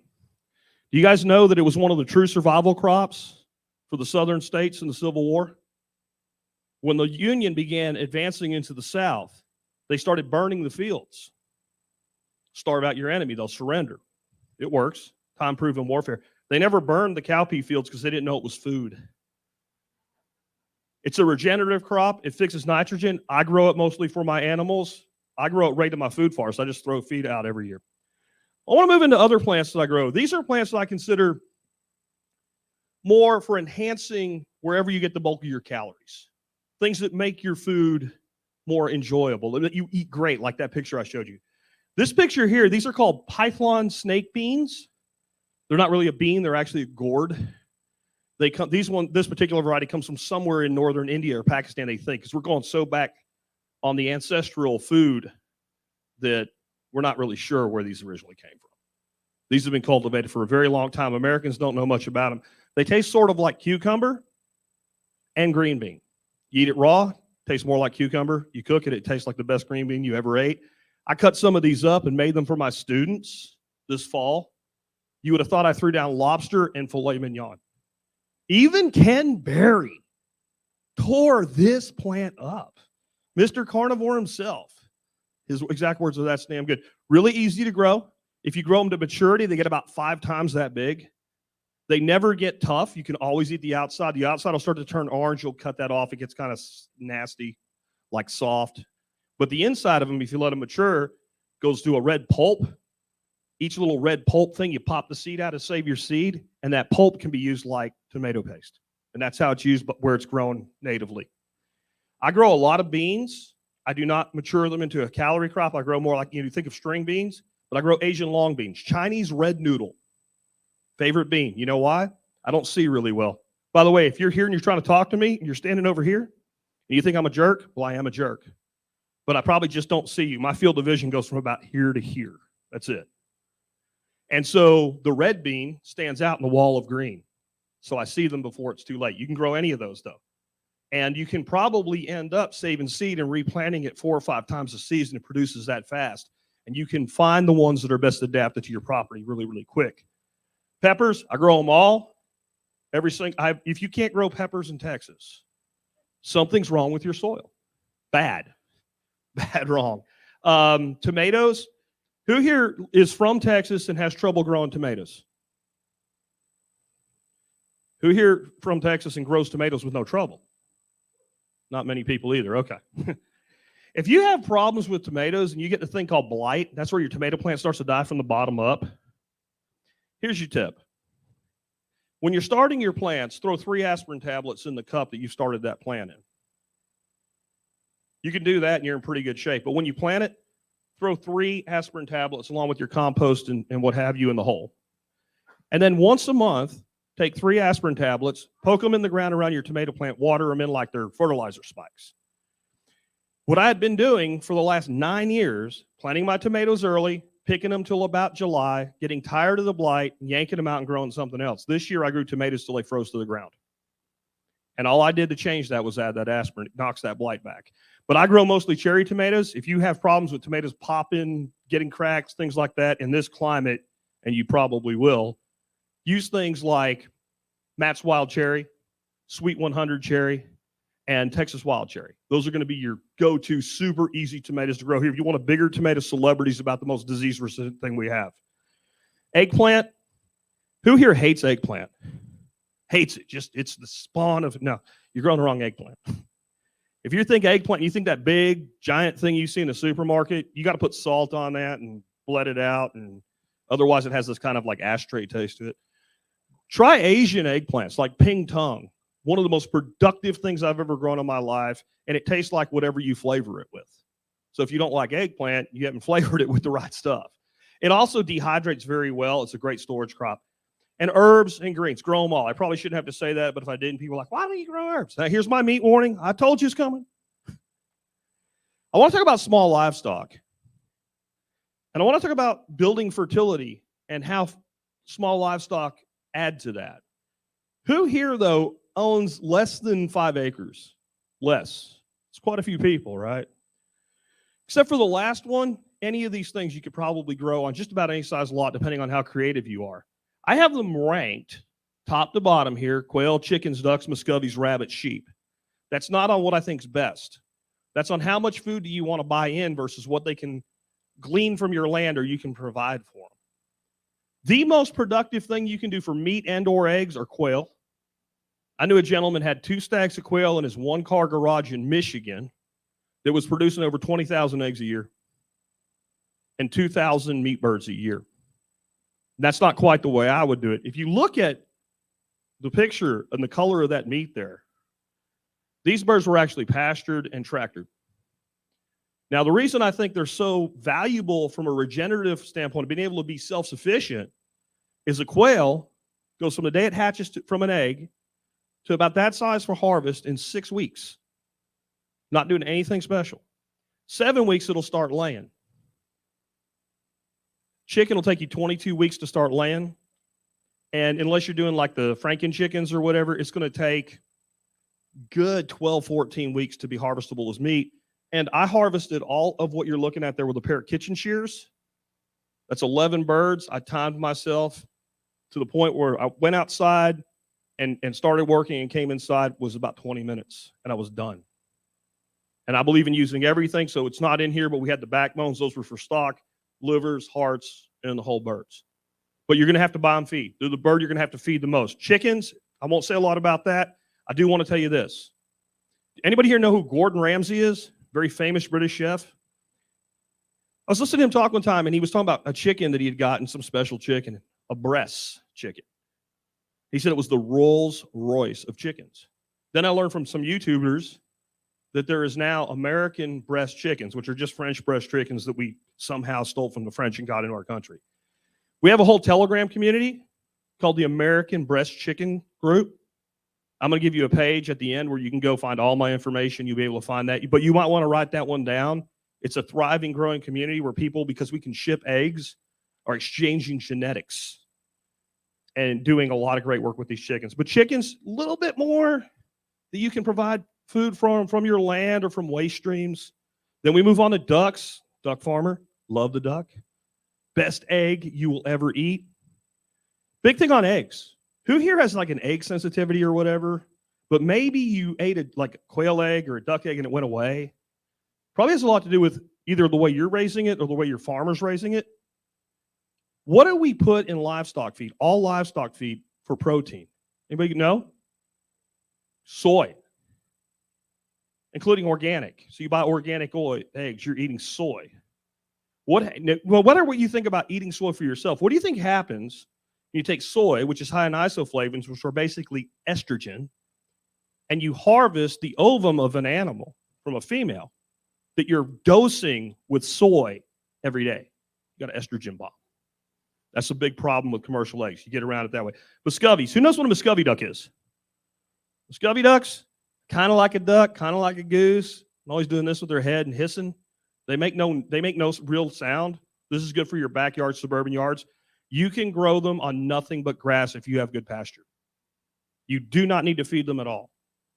I feed because that way they don't leave. Yeah. And you can train ducks and muscovies to go to bed at night. Just look up all ducks go to bed. I started that, even though a lot of people are doing it now. Then would be rabbits. You can feed rabbits with a bag, with a mulching lawnmower with a bag on it, a bagger. That's really all you need to feed rabbits. I recommend you do some other things. If you don't know who Nick Ferguson is, write his name down. Look him up. He's on my expert council. His big thing is fodder trees, hybrid poplar, hybrid mulberry, and hybrid willow. With those 3 trees, you can feed rabbits, you can feed sheep, you can feed cattle. But you can definitely feed rabbits. But your grass doesn't really grow well in certain times of year. So go to YouTube and look up mini bale maker. And with some plywood and some basic skills, you can make a little mini baler and bale grass, and you can feed rabbits with nothing but what you get from your land, especially if you add fodder trees to it. I have some good friends, Nick being one of them, another guy named John Willis. Anybody know who John Willis is? SOE, Tactical Gear, yeah. They both have livestock guardian dogs for all their stock. They buy no dog food. They raise rabbits so inexpensively, they feed their dogs rabbits. I'm not saying you should do that. I'm just saying that tells you what the cost of production can be. And last, sheep. Why sheep? Who here has less than 5 acres, less than 10 acres, right? It's kind of difficult to do cattle the right way until you get some real acreage. Anybody here ever process a cow or be part of the process? Would you call it work? Is it work? It's work, yeah. Yeah. A sheep is about exactly, a sheep or a lamb, about the same size as a deer or a big deer. This little knife here, I can process a white-tailed deer with nothing but this knife. I'd be happier if I had a gambrel, which is the thing to hang the animal up after it's been expatched, and a hacksaw. But I can do it with nothing but that knife. You did a cow. Could you do a cow with just, no. No, you're in for a day's labor, right? So I recommend that you look at sheep. Greg Judy is the guy to look up. And look up, God, what's his name now? Justin Rhodes.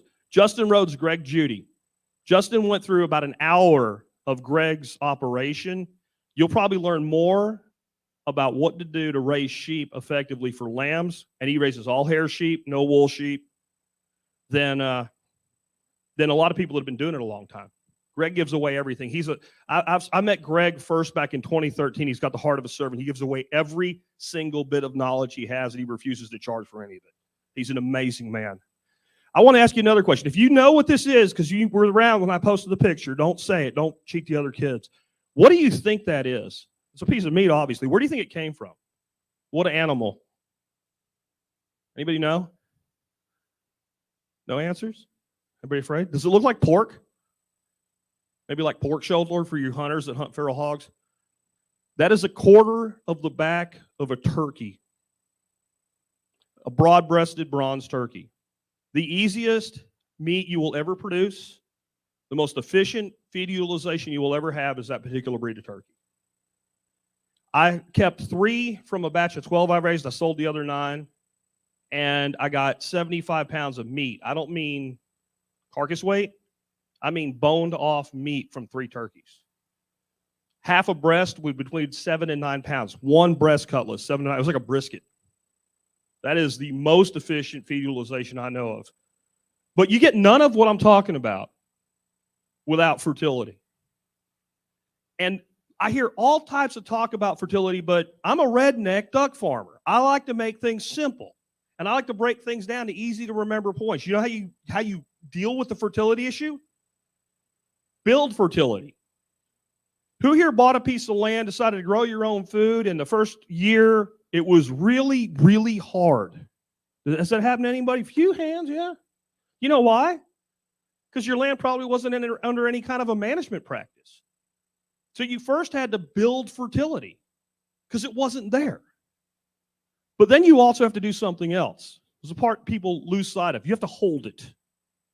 It's not just about preventing erosion. It's about preventing leaching of nutrient. You have to build and hold, and then you have to continuously increase.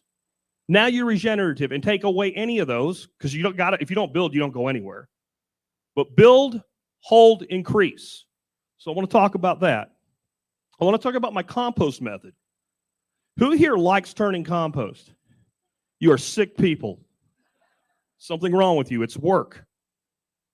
This is my compost method. It's a modified version of something called Johnson-Su bioreactors.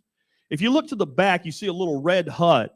And just to the side of that red hut, there's a little pile. That's the leavings of the last time this was done. There's a pit there.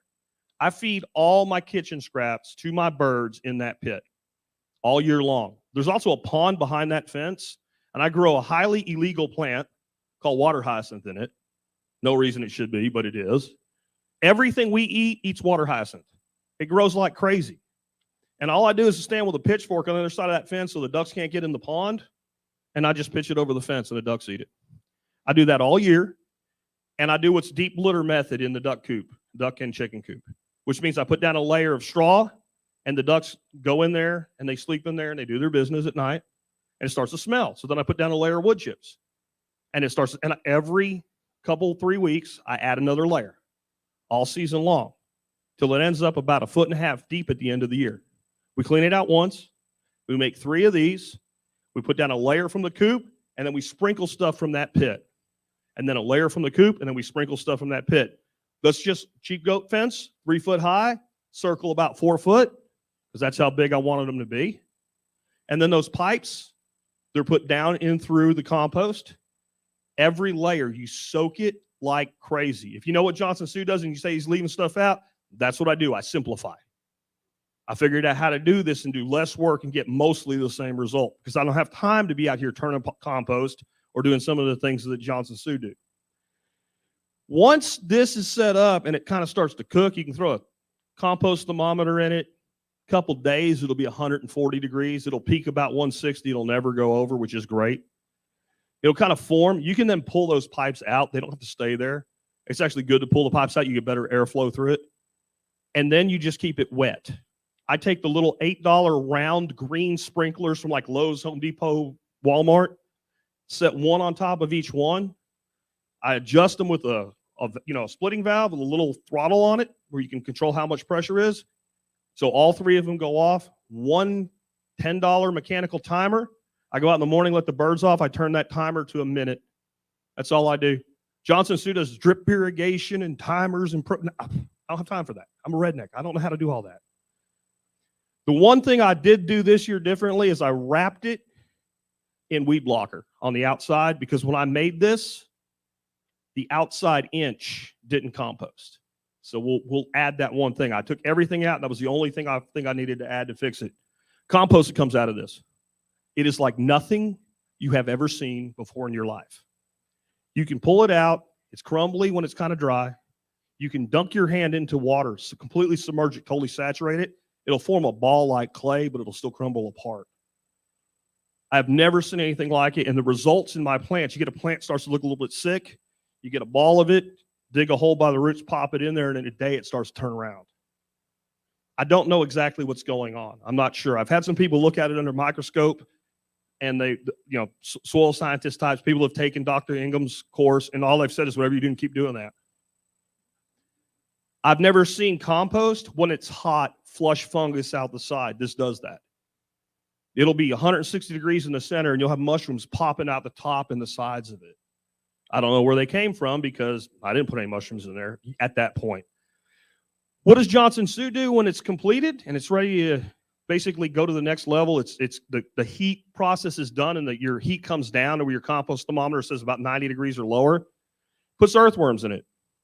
Who here has tried to do a worm bin in Texas and had them all killed by fire ants? Yeah, me too. There's Satan spawned the fire ant, right? So all I do is, those holes that the pipes are in, I throw mushroom spawn in them and fill them up with straw. And then the whole thing infuses with fungus. It takes about 3 months. I never turn it, not one time. Not one time. And after that, I start using it, and I just pull from the top.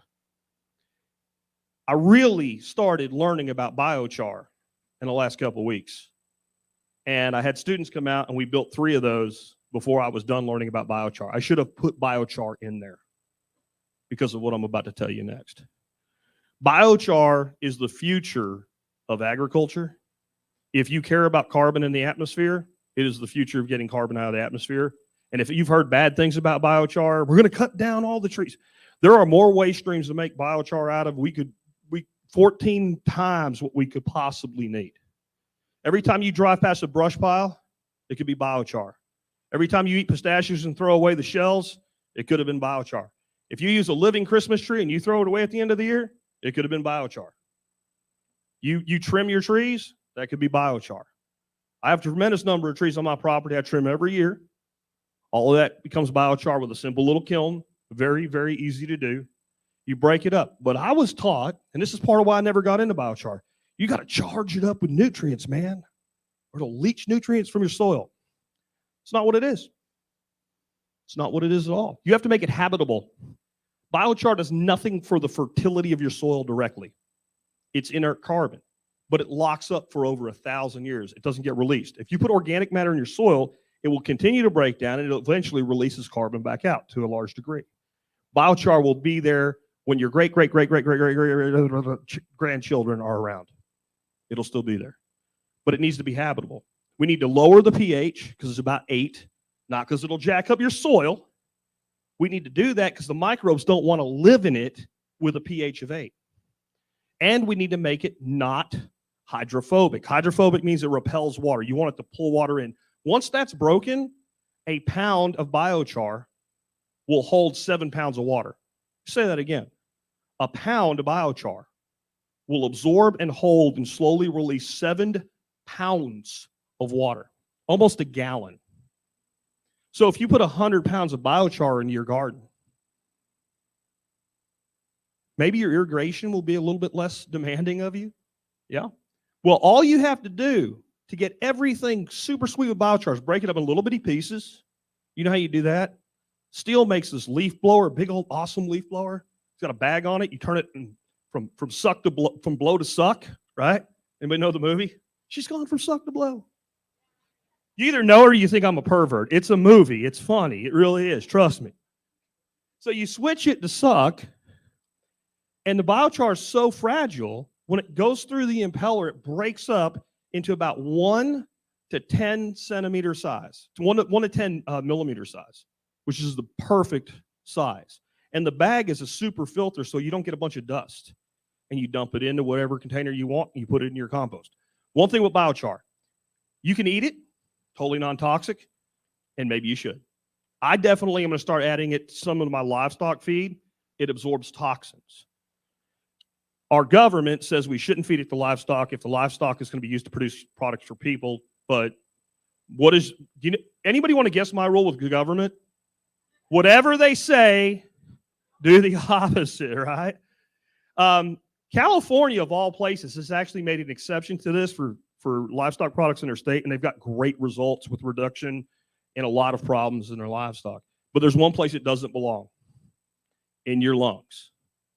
So I haven't gone on to the side of the NIH and Fauci, but when you're working with biochar, wear a highly effective dust mask because that dust does not belong in your lungs. But once you get it into your compost, it'll start to lock up, absorb water, and it won't be a problem anymore.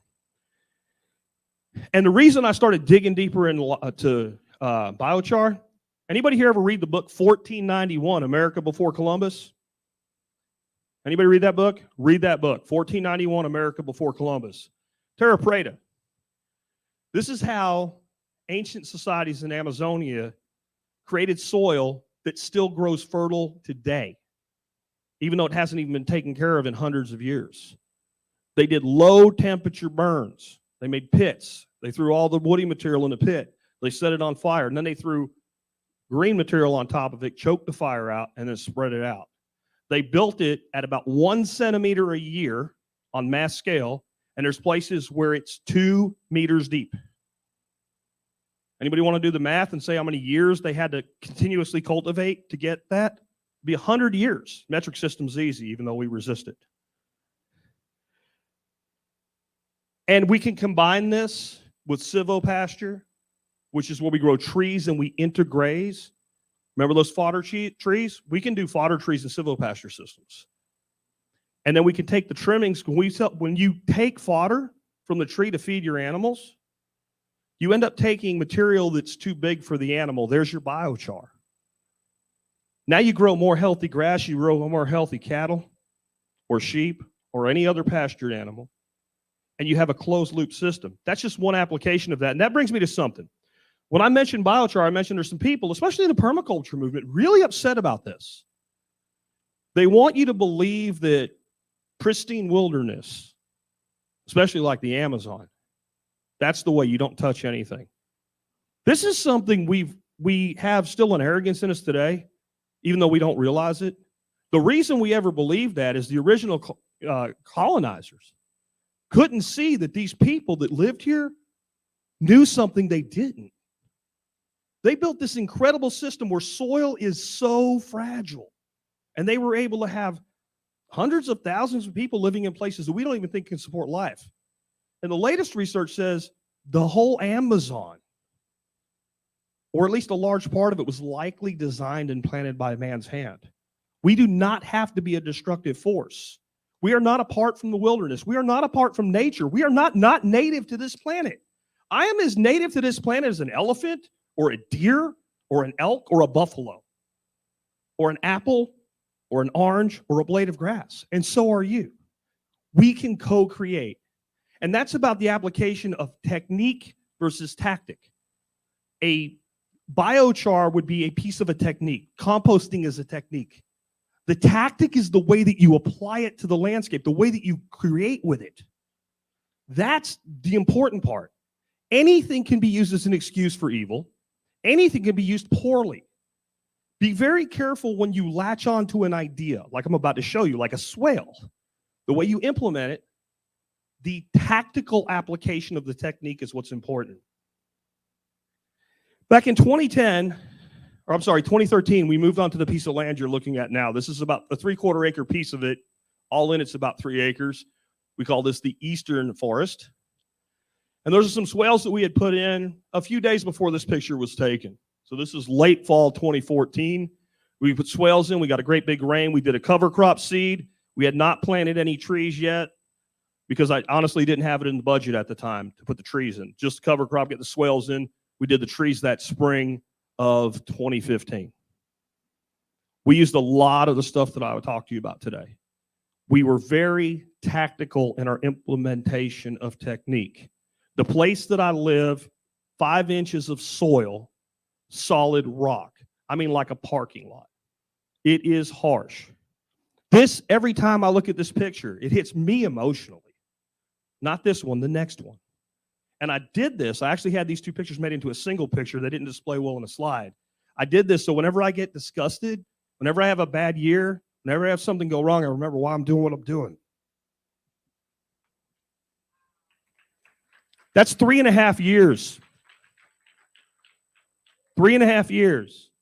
That's working with nature. That was working with the ducks. People said the swales would fill up with mosquitoes. Very temporarily because the water infiltrates. One year we did get a ton of rain and the mosquitoes stuck around. And I threw BT dunks in there and they all died and the ducks had a field day and ate them all. But usually what happens, they go in there, they make their little wigglers, the swale dries up. You know what the body of a mosquito wiggler primarily is? Phosphorus. Phosphorus. The swales spread the duck manure. They spread the water. They killed the erosion. This land was grazed by goats, by people that wanted to make it go. They made what was bad really bad. We turned it around in 4 years. One more time. 3.5 years, 4 inches of dirt, solid limestone rock conglomerate. Looks like concrete. It's basically nature's concrete. Where you're sitting right now 50 million years ago, over top of your head was the great inland sea. That's why we have so much oil and gas. Where I live, that reef formation is only 4 inches under the soil just a few years later. If I can do that there, you can do that anywhere. And I want to talk a little bit here at the end. This is a URL you can use the survivalpodcast.com/greater4. Tons of extra resources for you. How to do all the stuff I talked about. It's all free. But I want to talk to you about what got me to a point. I'll bring it back. Don't worry. What got me to a point where I realized I could do this. I want you to find your heroes. If it's not in permaculture, I don't care. Whatever it is you want to do, I want you to find your heroes. And I want you to look at what they do, and I want you to realize why a person should be a hero. It's not because they play sports ball. It's not because they're a hero that doesn't wear a cape because your government told you that. It's because they do something you want to do in such a way that you look at it and say, I can do that shit. I can do that. Anybody ever remember the old movie 8 Seconds about Lane Frost, the bull rider? There's a song from that movie by Billy Dean. And he said the best thing our heroes do is they point to the best of us all and say, if I can, you can too. When I started my podcast in 2008, I thought permaculture was you planted trees instead of corn. That's all it was. I didn't know anything. By 2014, when we were putting those swales in, I was standing on a stage next to my heroes, speaking next to Jeff Lawton, Joel Salatin, Mark Shepard, Alan Savory. I'm standing here in front of you today only because what those people did wasn't impossible. It wasn't like watching some guy make an immaculate reception. And I love Franco Harris. I'm an old school Steelers fan. But I would never be able to do what those people did. We look at that. That is the edge of human performance. The stuff we're talking about here, it is the center of human destiny.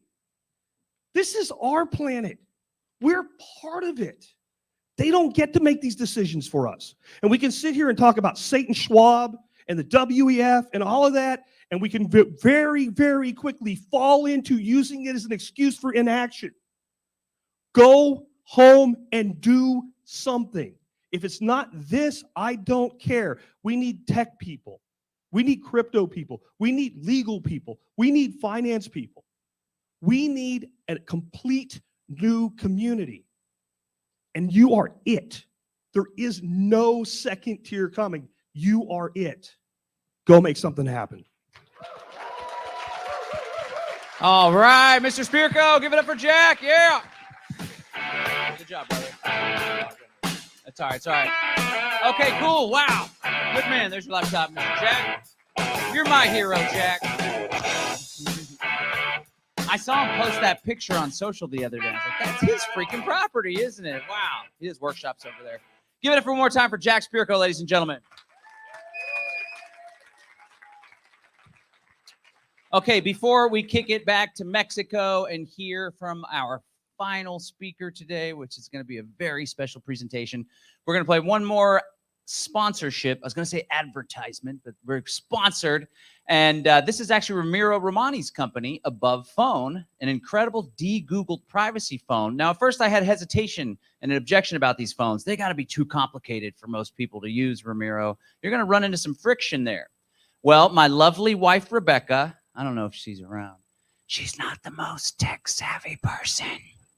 She got herself an Above Phone, and I tell you what, she navigates it pretty well. It's actually simpler than I thought. So let's go ahead and hear a little bit more about the Above Phone.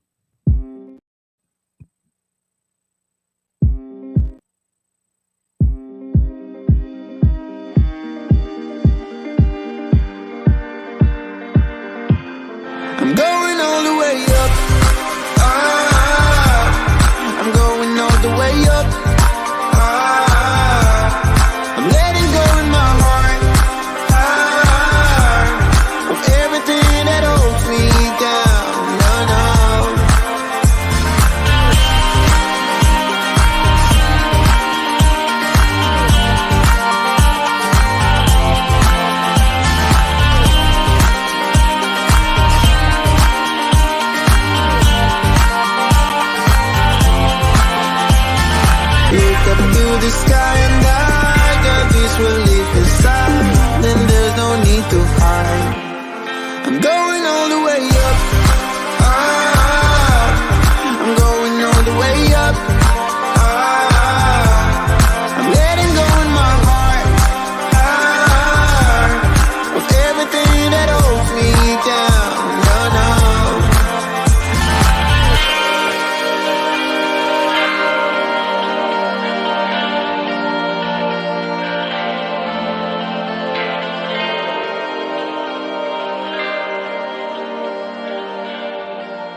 I'm sure somebody was thinking it. You know you were.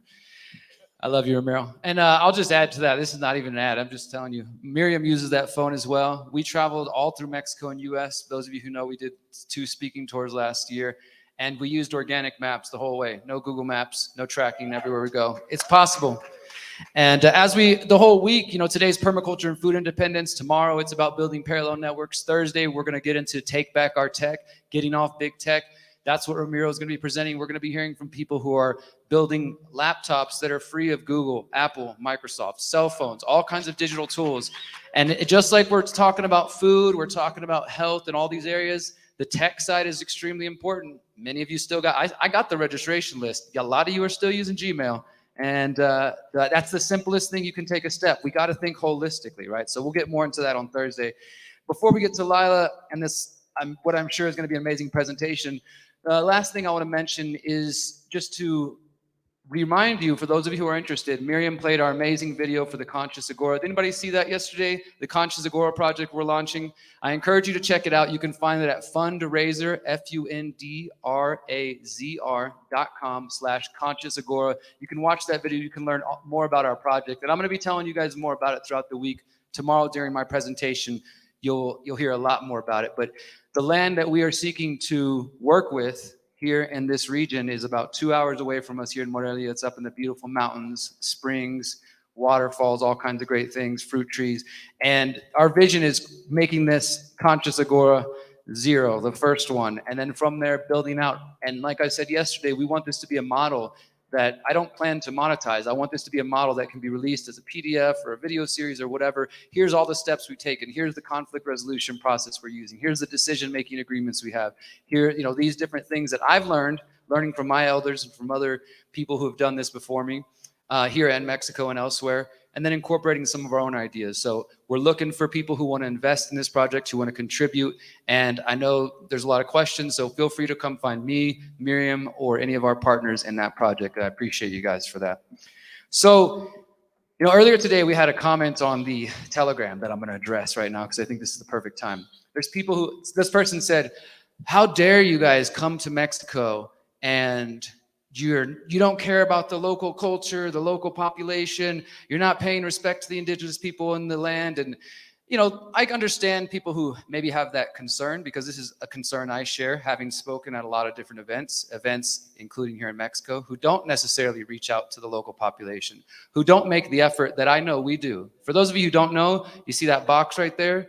That box is translators who are translating this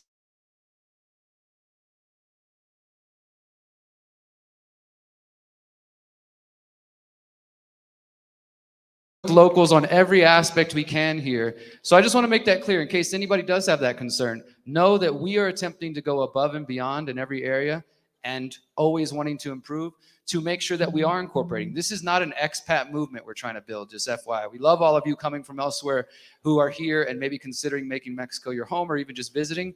But it is most important to us that we are building out here in Mexico an integrated movement of Mexicans, indigenous people, and expats from all over the world coming together. Miriam and I are not interested in building a community of expats that just stay in their own little bubble and never connect. We're not interested in creating a movement that does that. So we want to encourage all of you, while you're here, show some love to the locals.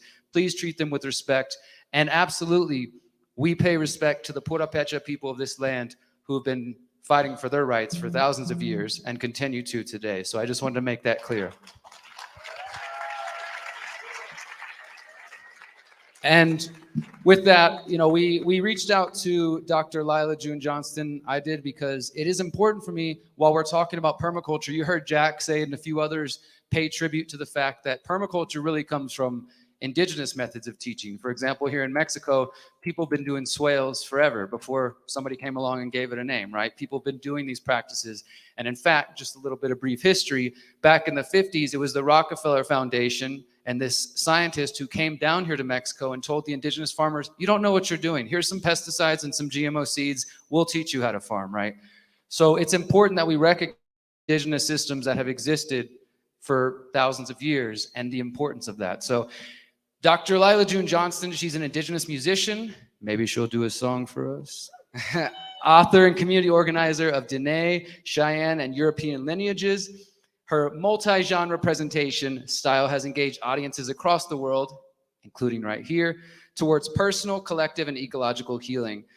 Lila has studied, her studies blend human ecology at Stanford, her graduate work in indigenous pedagogy, and the traditional worldview she grew up to inform her music, her perspectives, and solution. I'm going to re-emphasize, maybe we'll get a song again. Her doctoral research focused on the ways in which pre-colonial indigenous nations shaped large regions of Turtle Island, aka the Americas, to produce abundant food systems for human and non-humans. Please give a warm welcome to Dr. Lila June Johnson, everyone. And can we get this luz estaño todo, por favor?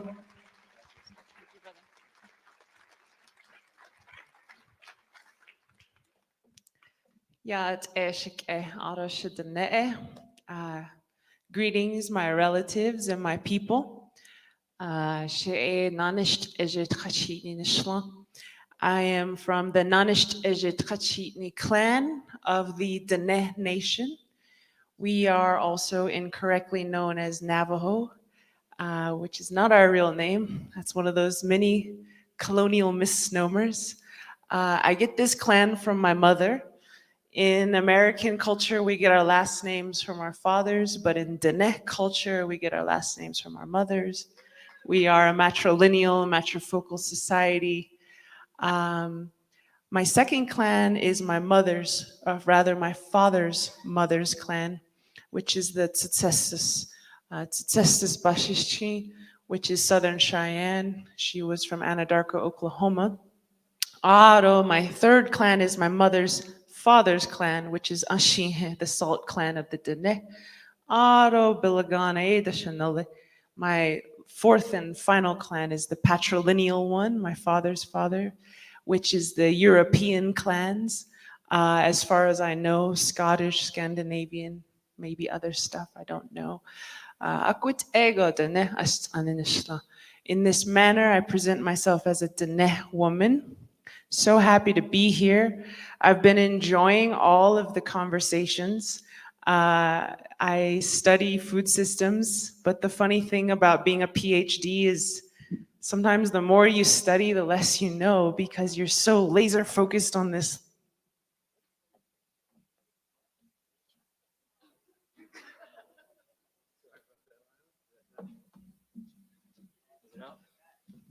Oh, there we go. That happens to me a lot, actually. And if it goes out again, I'll just go over there. Yeah, you go laser focused into a topic and then you neglect everything else. You become kind of myopic. But I've been enjoying the talks. My father's father is actually from Dallas, Texas. So when I heard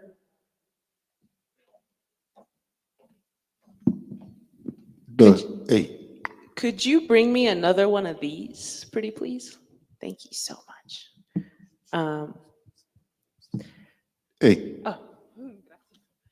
Muchísimas gracias. Okay, so, oh yeah, my father's father's from Dallas, Texas. And I liked when Jack said, has anyone here ever tried to build a bin of earthworms and got eaten alive by fire ants? I was like, that is the most Texan thing I've heard in a long time. Because I am part Texan, you know, so I appreciate that. I love humans. They're so funny and some of the things they say.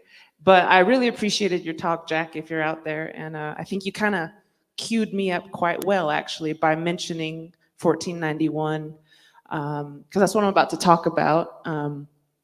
In a bit, we'll put up the slides. But before we do, you know, okay, let's do some music, you know? Let's do some music, because why not? All right. And let's learn how to beatbox, because why not? All right, so there's 3 elements of beatboxing. Number 1 is like a horse. Can you guys do that? 1, 2, 3. Ooh, ice cold, ice cold. Okay, the next is like a snake. And 1, 2, 3. And then we got like a in the back of the throat. 1, 2, 3. Okay, now let's put those together like a. Okay, 1, 2, 3. And then like a. 1, 2, 3. And then we'll put those two together. It'll be like a. Okay, 1, 2, 3.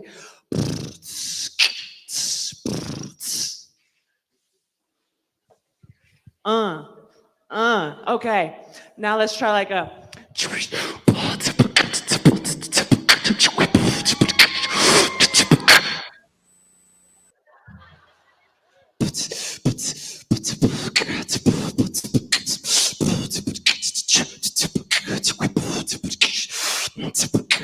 We were all given sacred duties to this land. Take care of Mother Earth and she will help you understand that everything we need is in the palm of her hands. No need to drill, mine, conquer, or extract. With faith in the Creator, we will blaze a brand new path. When we let go of fear, the greed turns into laughter. Unity of all people, that is what we're after. Cruising down the red road with sweetgrass on my dashboard. I used to drug and drink, but now I'm sober, now I'm faster. Sharp as a tack, he told me can't hold me back now.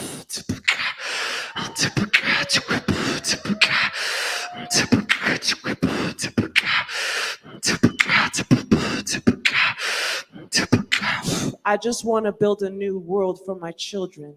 With love, prayer, and unity, this nation is rebuilding. Up from the ash of genocide and division. Red, black, yellow, white as one, that's the vision. Every race participates in this new beginning. Sacred is the masculine and sacred is the feminine. Infinite, indigenous, continuous, deliberate. Nothing can stop the people once they got their intention set. Some people say that the land can be owned. Some people say that the land can be owned. But deep in our hearts, we know that isn't so, because we don't even own this flesh or this bone. No, we can't take it with us on the spirit's journey home. The only thing we own is the lessons that we know. So when we wake from the slumber to remember we are one beautiful people under one beautiful sun, we must also release all claims to the earth, because she don't belong to us, we belong to her.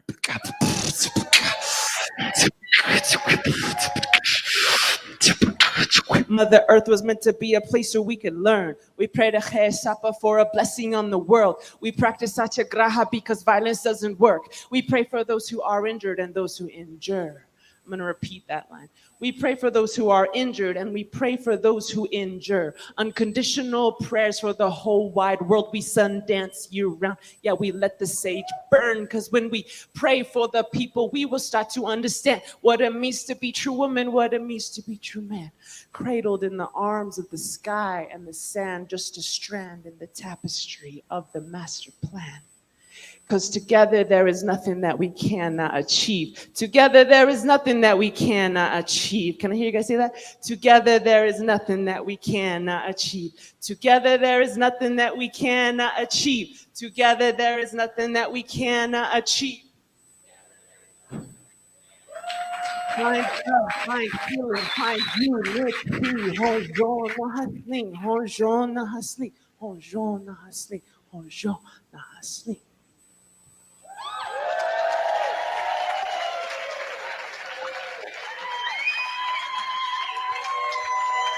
Okay, let's put up the slides.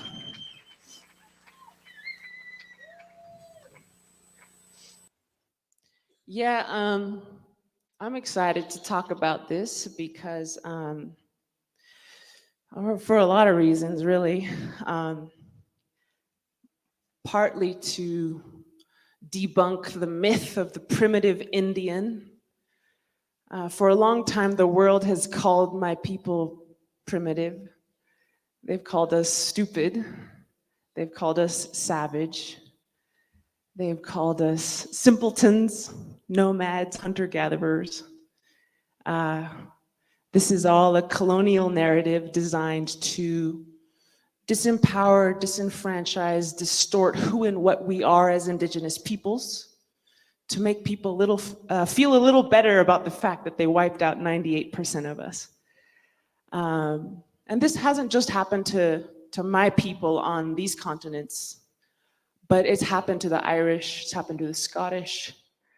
Sometimes if you look at what the English were saying about the Irish in the year 1200, it's like a carbon copy of what the Americans said about my people. They're savages, they live in the forest. What's wrong with them? They don't even know how to plow a field. And because of the way we tended the earth, because it wasn't the type of agriculture that the superpowers thought was civilized, we were deemed uncivilized. It happens to the hill tribes in Thailand that the Thai kingdom forcefully converts to Buddhism and forces them to speak Thai right now as we speak. They're deemed uncivilized because these hill tribes live in the forest. And it's very tragic that we have conflated living in the forest with being uncivilized, because that's actually one of the most civilized things you could do. And it has, unfortunately, not only destroyed entire civilizations, entire native nations that thrived in North and South America, but it's also robbed even the colonizer of this human heritage that could have helped them a lot too, could have helped them be more sustainable. It's impoverished all of us around the world to destroy these cultures because they hold so much that we could learn from. On that note, before I get started, I just wanted to say, as I go through these slides, I hope that we don't focus on appropriating what I'm going to share, bottling it up, marketing it, because this knowledge is not meant to be marketed, it's not meant to be sold, it's not meant to be appropriated. It is meant to inspire, it is meant to inform. I do want the world to, in a sense, copy these things to some degree, but if we just take this native knowledge and apply it to our permaculture farm and fail to actually support native nations who are living like refugees today, then we're just taking their knowledge and not giving back. So I humbly ask that for every acre that you apply these ideas to, you fight to get 1 acre for a native nation who's been dispossessed, for a native nation who's been relocated, for a native nation who doesn't have access to their traditional homelands because it's been turned into an organic farm with great intentions, but sometimes even our organic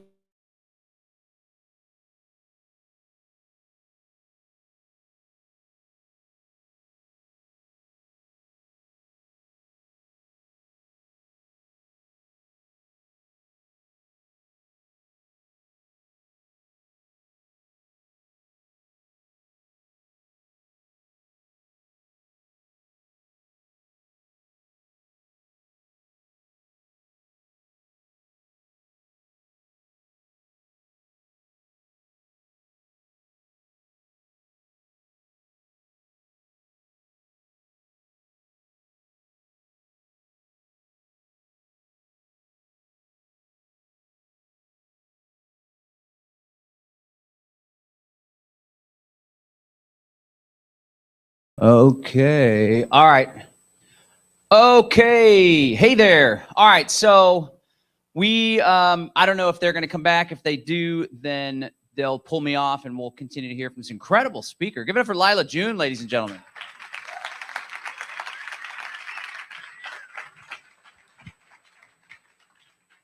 This is one of the troubles of having, you got a Mexico and Texas event. It's pretty incredible, actually. We're bringing all these people together. So I think it's so powerful that there's 2 simultaneous things, 2 simultaneous crews. And the cool thing about Mexico is they don't require the shot in order to travel in like they do in the US. Isn't that just repulsive? I mean, damn. It's part of the reason why part of my dream is to have a private jet. So you can just whoop, whoop, whoop, whoop. And then someone's like, well, they still may check you out here and there. And it's like, well, then I need enough wealth where I can grease palms of public officials and show my kids the world without all this stuff. But I think it's a really important topic, and the sound cut out for Derek, but we get so many like hateful people and trolls, and most of the time they're ignorant. And we try to be all high and mighty. Like there's been a lot of, let's be compassionate for Klaus Schwab. I know it's a challenge, but really, what would Jesus do, right? Like that's the path. If we do really want to change the world, we got to step out of that hateful energy and into a space of understanding and compassion. But there's some clown in our Greater Reset chat. He's like, oh, I see you're in Mexico, trampling on the culture there and blah, blah, blah. It's like, oh my God, Derek's literally on a mission to do the exact opposite thing. But how many people have been to Mexico? Wow. It's a great place to be. I just love the culture. The cool thing about Mexico, the institution of the family hasn't been destroyed as it has in large part in the US. I'm sure you guys have lovely, beautiful families. Family's everything to me. My parents were, I don't know if anybody had the chance to meet them. They're the best. They're actually, see these beautiful centerpieces? It was my mom. She's amazing. And then she took my daughter to dance class a second ago, and they're just the best. But in Mexico, family's really important. And there's a weak central government in Mexico. And I think the family comes in and fills that kind of gap. So let's not lose sight of the importance of family. And on that note, I always like to advise folks in our community. I know it's hard. We always want to be like, basically, you know, the whole red pill, blue pill analogy. You can take the red pill and see how deep the rabbit hole goes, or the blue pill, go right back to sleep. Morpheus gave Neo the choice to take the red pill. You cannot shove red pills down people's throats, or it will result in the exact opposite of what you are aiming to do. And on that note, I want to challenge each and every one of you, when you're with your family or some old high school buddies, we don't have to talk about politics and the New World Order all the time. Oftentimes we lose sight of what life is really all about, and more so than being about being right or fighting for freedom, New World Order, blah, blah, blah. It's about the connection and the humanity that comes from sitting down and sharing a meal with our loved ones. And unfortunately, a lot of people in our community, they blame the other parties. Now, I'm not gonna lie, sometimes there's some people that are like totally extreme on the other side, but oftentimes we attract and manifest that fracturing of a relationship because we just go on and on and on and on and on, and we just can't let it be. So let's try to shift that. Let's try to get back to compassion and understanding for those friends and family around us. And when you do that, you just may find that you're even more persuasive than you were before, because you're such a sweet and pleasant person. People are like, I want what he's smoking. I'm smoking that Greater Reset stuff. All hyped up and pumped up. Well, I guess I'm talking to the stream, so hopefully they'll come back. Philip, Philip, you back there? Where's Philip? Philip, will you get on the horn and chat with them on Telegram to see what the deal is, just for a little update? I want to share about an incredible community called Cheran. It's actually right up the street from Morelia in Michoacan. I speak a little bit of Spanish. My mom's family is actually from Mexico, but I always don't know where the accent is on Michoacan. Is it Michoacan or Michoacan? Michoacan. Michoacan. I got the backup in there. All right, Michoacan. There are the accentos towards the end there. Anyway, I had the honor of visiting this small town of approximately 18,000 people called Cheran. And this was a community that about 10 or 12 years ago or so, they had what they call a levantamiento, an uprising. So many people are familiar with cartels and gangs. They call them malos down there, like bad guys. Well, these malos, these gangs, were going into this small community made up mostly of indigenous people, the same families and tribes that are in Morelia, the Purépecha, I believe. And they were illegally logging the forest. And they were pulling out the trees in this sacred forest, and they were planting avocado trees. Avocado plant tree, I don't know. There's actually like a lot of violence and illegal activity surrounding the avocado trade. People can find a way to exploit whatever with whatever they want, right? And the government's the best at it. But nonetheless, this was happening on the regular. And these are actually sacred forests. And the elders in the town, it was such an incredible experience. The elders in the town took us up into the forest, and they showed us this spring that for hundreds, if not thousands of years, fed down from the mountainous forest area into the community. And we got to like dip our hands in and drink from the water. It was a really powerful experience. Well, anyway, they shared about this uprising, and wouldn't you know it, the straw that broke the camel's back, while the pillaging of the forest was very difficult for them to handle and to just sit idly by, it wasn't until their dignity was challenged when the gang members would start mouthing off and just kind of disrespecting the folks in that community. And can you guys guess what group of people it was that finally said enough is enough? Or should I say basta ya? It was the women. It was the mothers, right? They were like, we're not going to, there were kidnappings taking place too. They're literally tearing our family apart. We don't know where our brother, where our cousin is. This is wrong. This has got to stop. But it wasn't until they started poking at them and making fun about how powerful they were and you can't do anything. So long story short, they organized. They rang the bells in the community. And when these truckers were coming with the logs, they got a bunch of boulders and stones and blocked the road. And they basically beat the living crap out of these gang members, pulled them out of the car.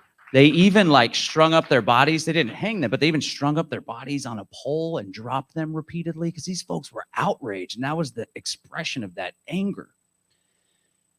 And so they threw out all of the gang members. And they even disbanded the local municipal police force because it was infected with gang members, not to mention the city government was too. So what did they do? They threw out these gang members. They reconstituted their government. They actually reconstituted an indigenous form of government. They split the town up into 4 different barrios, 4 different neighborhoods, who would then appoint or elect the town elders that would make up a tribal council. They created their own autodefensa group, basically, which is like a Mexican militia that serves to protect the people of the community. What do they call it? The Comunidad Rotunda is what they called it.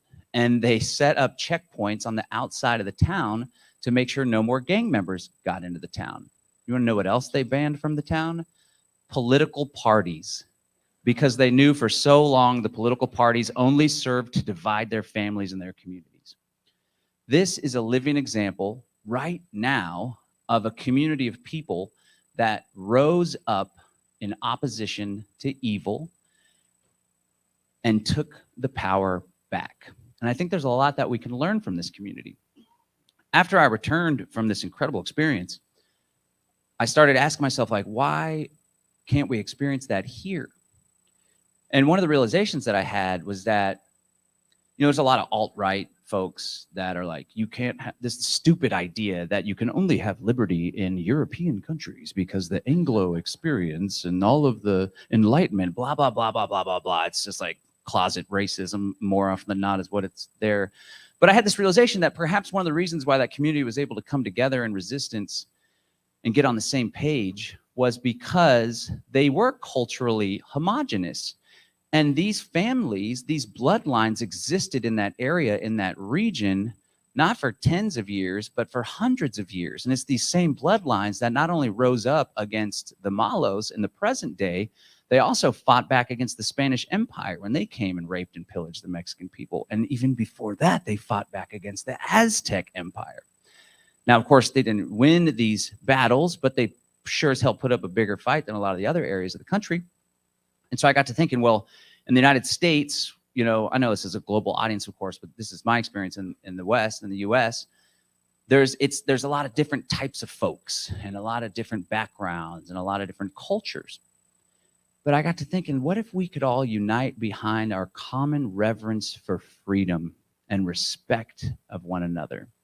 And we could set aside our differences, whether it's vegan or carnivore, whether it's virus or no virus, whether it's left, right, up, down, black, white, who gives a damn? At the end of the day, we're all part of this single human family, and we all deserve to live a life in alignment with our values where we're not having to fight and resist so much and worry about all these problems.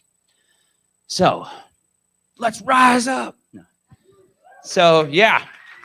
There's all these other questions that got brought up because, you know, me and Derek and a lot of us here are anarchists, meaning we reject government altogether.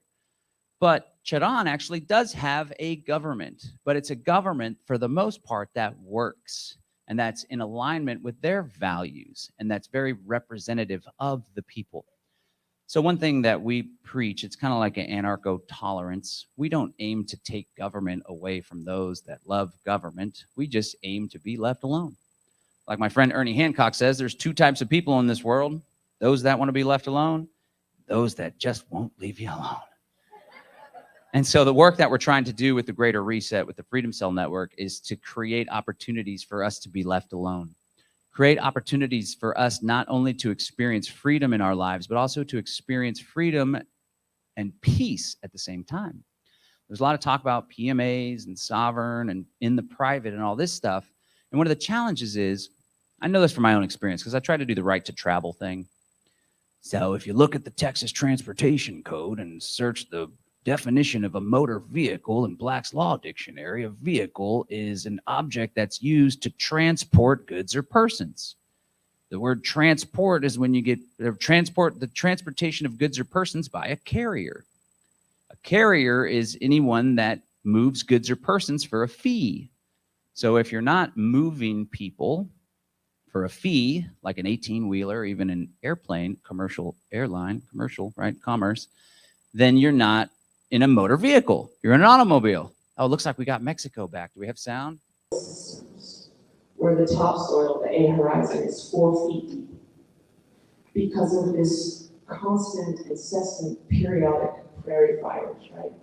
There's an excellent book called Forgotten Fires that talks all about how indigenous peoples throughout what I call Turtle Island, what others call America, we're actually injecting this ash into the soil every year. And oftentimes they say, oh yeah, those poor Indians running around with bows and arrows chasing the buffalo. Actually, the buffalo were chasing us. They were chasing our fire because it was our fire that maintained grasslands. You go to places in Texas that used to be grasslands, tall grass prairie, are now overrun with thickets of shrubs and trees.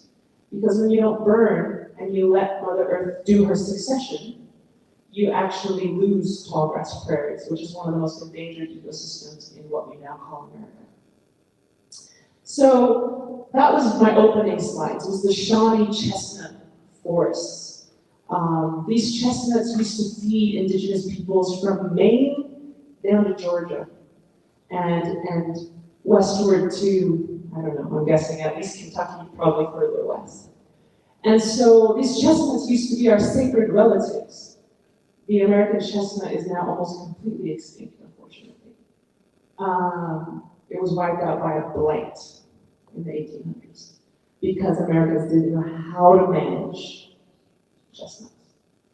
And then they called us the primitive one. So that 3,500-year-old oyster, I don't know what you call it, project in the Chesapeake Bay, where Algonquin ancestors harvested water-filtering oysters out of the bay, 3,500 years. And we can tell through allometric, aka, sizing the oyster shells, that over these 3,500 years, the oysters not only persisted, but they got larger over time. And all of these explorers' diaries talk about, I had to cut this oyster in 3 pieces just to fit it in my mouth. This is how healthy and thriving this oyster farm was. Now there are less than 1% of the original oyster population in the Chesapeake Bay in less than 300 years of American management.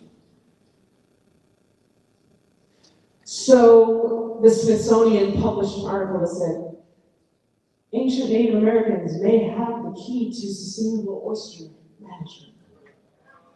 And we said, yes, we've been saying that a very long time, but now the Smithsonian said this, and now it's true. It's okay though. As long as someone says it and people understand it, it's okay.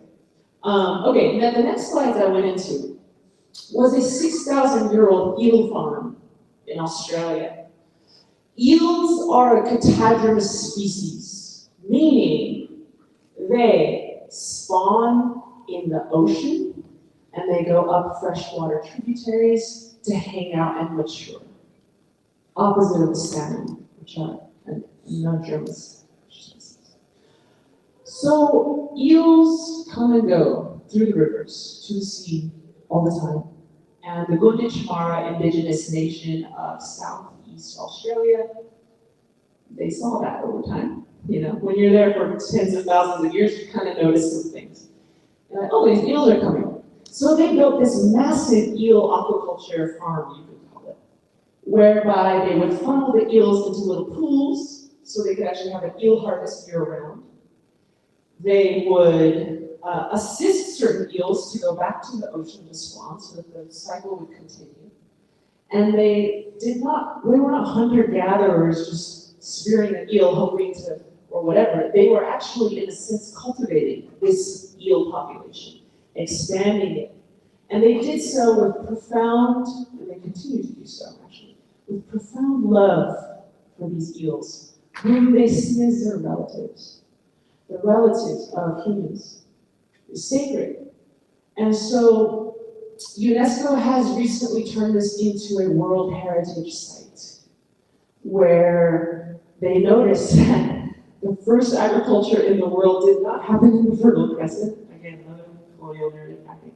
But the 6,000-year-old eel farm, which was constructed using basalt stonework, creating a vast network of pools and creeks to manage the flow of these thousands of eels. Note that in order to make this system work, you're not simply managing a small riverbank.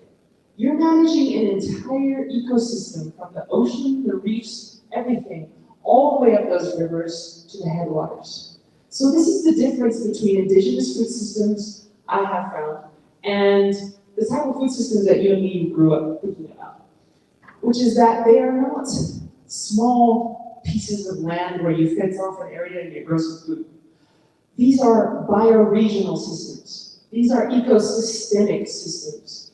These are systems that span not just 1 or 2 or 10 acres, but thousands of acres. And this is the scale upon which indigenous peoples manage soils, manage waters, manage fire cycles, and so on. And so I really like the Gunditjmara Nation. I really like the eel farm. I think it's very beautiful. The next slides that I go into is the Southeast cane systems. In the South, Georgia, Mississippi, Alabama, Florida, a little bit north of there too, you have this cane, which is just another word for bamboo. There's an indigenous American bamboo species that used to be incredibly important to Native peoples. This bamboo species was used to make everything. It was used to make our homes, our clothing, our adornments, our implements, our tools, our flutes, rafts, you name it. This cane was a highly important material, plant-based construction material, every type of thing, you know, we used to try everything. When I say we, I really mean those tribes over there, which I think are rock stars. I wish I was of those tribes. But anyways, this bamboo habitat has been reduced by about 98%, mostly replaced by cotton in the South.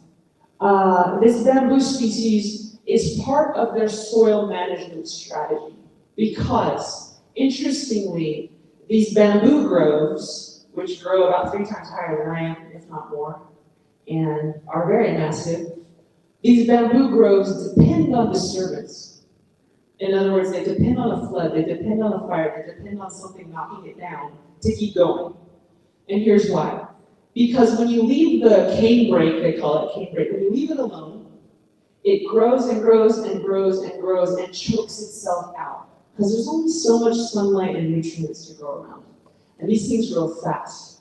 So before you know it, they sucked all the nutrients out of the ground, they crowded each other out, nobody can get any photosynthesis because there's no sun, because it's so thick that they actually collapse in on themselves. So this massive ecosystem was completely dependent on human gardening all the time, one of which was through burning. Burning these cane breaks at the right time of year would tear down the cane in certain areas, bring that ash and those minerals and those nutrients into the soil. And actually, cane is one of those species where if you burn it, it grows back faster and stronger. So it's kind of a cool metaphor too for indigenous peoples. It's like, y'all burn this down, we're coming back. Watch out, we're coming back, we're multiplying. Slowly but surely. But in any case, it's interesting that the bamboo was reduced by 98%, which is the same percentage that native peoples were reduced by. So what happens to the land often happened to us, and vice versa. Because the land, the bamboo, needed us. They needed our constant burning. And who likes bamboo? It's not just the pandas in Asia. Buffalo. This used to be a major forage source for Southeast buffalo. When we think of buffalo, we think, oh, those are in South Dakota, Nebraska, a little bit of Texas, a little bit of Canada. Buffalo existed on this continent from Alaska down to Florida, as far east as Pennsylvania. Partly because we, as indigenous peoples, very intentionally expanded buffalo habitat by burning and creating forage for them. And there's bamboo cane breaks in the southeast were no exception to that. So the cane would feed the buffalo would feed the people, and the people's fire would feed the cane in this cyclic trifecta, if you will, of symbiotic relationship between soil, bamboo, people, and buffalo. I'm sure that's an oversimplification. I'm sure there's many different elements going on there, but I loved to realize that through my research. I'm like, wow, this was such an incredible system. I also like to talk about the Amamunsum indigenous nation, who are indigenous to what we now call Santa Cruz, California, Hollister, Gilroy area. These folks don't own a single acre today, by the way. So if we could change that, would be great. The Amamunsum Nation, I interviewed their chairman for my dissertation. I often say, like, the best part of my dissertation is the part I didn't write, because I interviewed 4 elders who just waxed philosophical for 30 pages each about how they manage the land. And his was one of them. And one of the things he said was, back in the day, our rule of thumb was 13 trees per acre. And we have these very sacred, very important oak trees, right? The oak was and still is so important to indigenous peoples. And there was many different species of oak for different purposes. And several of them were highly important, staple, highly important food source for indigenous peoples of what we now call California. These were not wild, I love what Jack said, these were not wild, natural oak groves. These were gardens. These were ancient heirlooms that indigenous peoples had passed down to their children for thousands of years, to the point where oak became a fire-resistant species, because people would burn around the oaks so often that only the fire-resistant ones would survive. And so it's fascinating to me how this elder, this chairman of the Amamunsum Nation said, when we burn around the oaks, we're smudging the oaks, we're blessing them. Because you're not just burning the saplings that would compete and take away limited sunlight nutrients. You're burning away the ticks, you're burning away the weevils, you're burning away the bugs that would otherwise infect your oak trees. And he said you get a much more robust acorn harvest at harvest time when you burn around these trees. And so fire for us has always been a sacred element. I'm sure it is for many of us in this room. And if it isn't, it's only because we weren't didn't have the luxury of having those teachings growing up. But I think each of us understands fire is a sacred thing. Innately, we understand this. It's so precious. And so this fire was a ceremony for us. And we burned from California to Maryland. We burned this whole continent very intentionally, very methodically, very systematically, in order to cycle nutrients, in order to select certain species, in order to increase forage. The pyro-adapted grasslands of Illinois, the Illinois Confederacy, we know through archaeological research, created an entire game preserve, you could call it, where you're burning these grasslands, you're creating grasslands that attract the animals that you eat. And yes, we ate animals, I'm sorry. We ate a lot of them, we still do. But you have to understand, sometimes you have a relationship with these animals. Sometimes you have a covenant, you have a compact, where they feed you and you feed them in reciprocity. And it's a positive relationship. And so, in this way, you don't have to cage animals. You simply build a home for them, and they come to you. So a lot of our land management and farming techniques were more about habitat expansion than anything else. Another example of that, and I'm almost going to wrap up here pretty soon, is the clam gardens. That just sounds cool, right? Clam gardens of the Pacific Northwest. So what you do is you create intertidal rock walls, which in Quadra Island, near the Vancouver area, we see that 35% of the coastline of this island has 6,000-year-old rock walls all around it. Why would you build an intertidal rock wall? Well, let me explain. As the tide comes up and then recedes, the rock wall will catch water and sediment and create a cooler, or rather a warmer, stiller water catchment system, which clams happen to enjoy. And so what you're doing is you're noticing what nature does. You're like, okay, the clams like it right there. Let's create more spaces that have those conditions. Let's expand this habitat. Let's create a home for our clam relatives, whom these native nations afford their own nationhood to, clam nations, and interact with them on a nation-to-nation basis. This is how crazy we are. We see clams having their own sovereignty, their own nationhood, and we give them that respect. Because just because a clam is a clam doesn't mean it's not a person too. And so we create a home for these clams. And these clam gardens were very biodiverse. You'd have 7 different types of clams in a garden. And this was obviously very intentional because we noticed that the more biodiverse a place was, is how Creator makes the world. And we wanted to match what Creator does. So we didn't do monoculture. If you look at these grasslands where we would burn frequently, very biodiverse. A study just came out that bringing buffalo to the land actually increases the biodiversity of those grasslands. When we would burn, it would awaken certain pyro-adapted seeds. Does anyone here ever eat or drink echinacea when you're sick? Couple. That is a pyro-adapted species.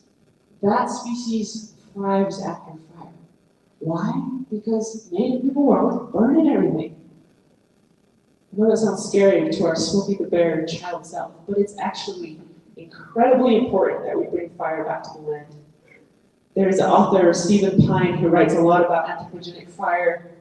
And I love this quote. He said something to the effect of, "The earth demands her tithe of fire. And if we do not give it to her, she will take it."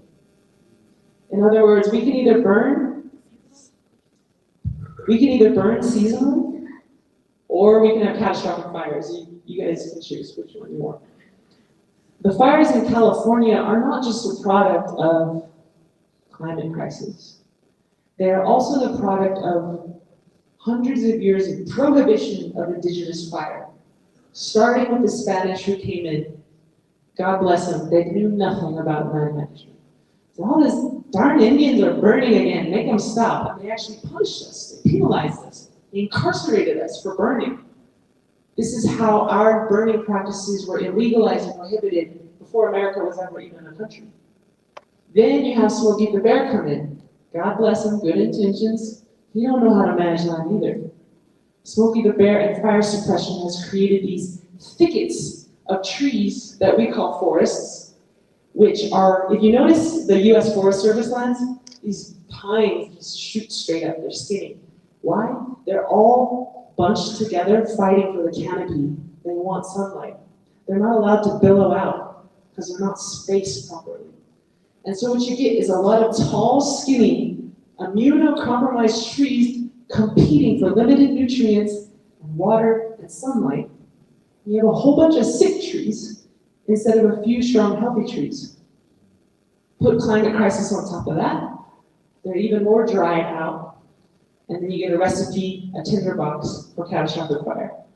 So it's not just a climate crisis causing these fires. It is actually...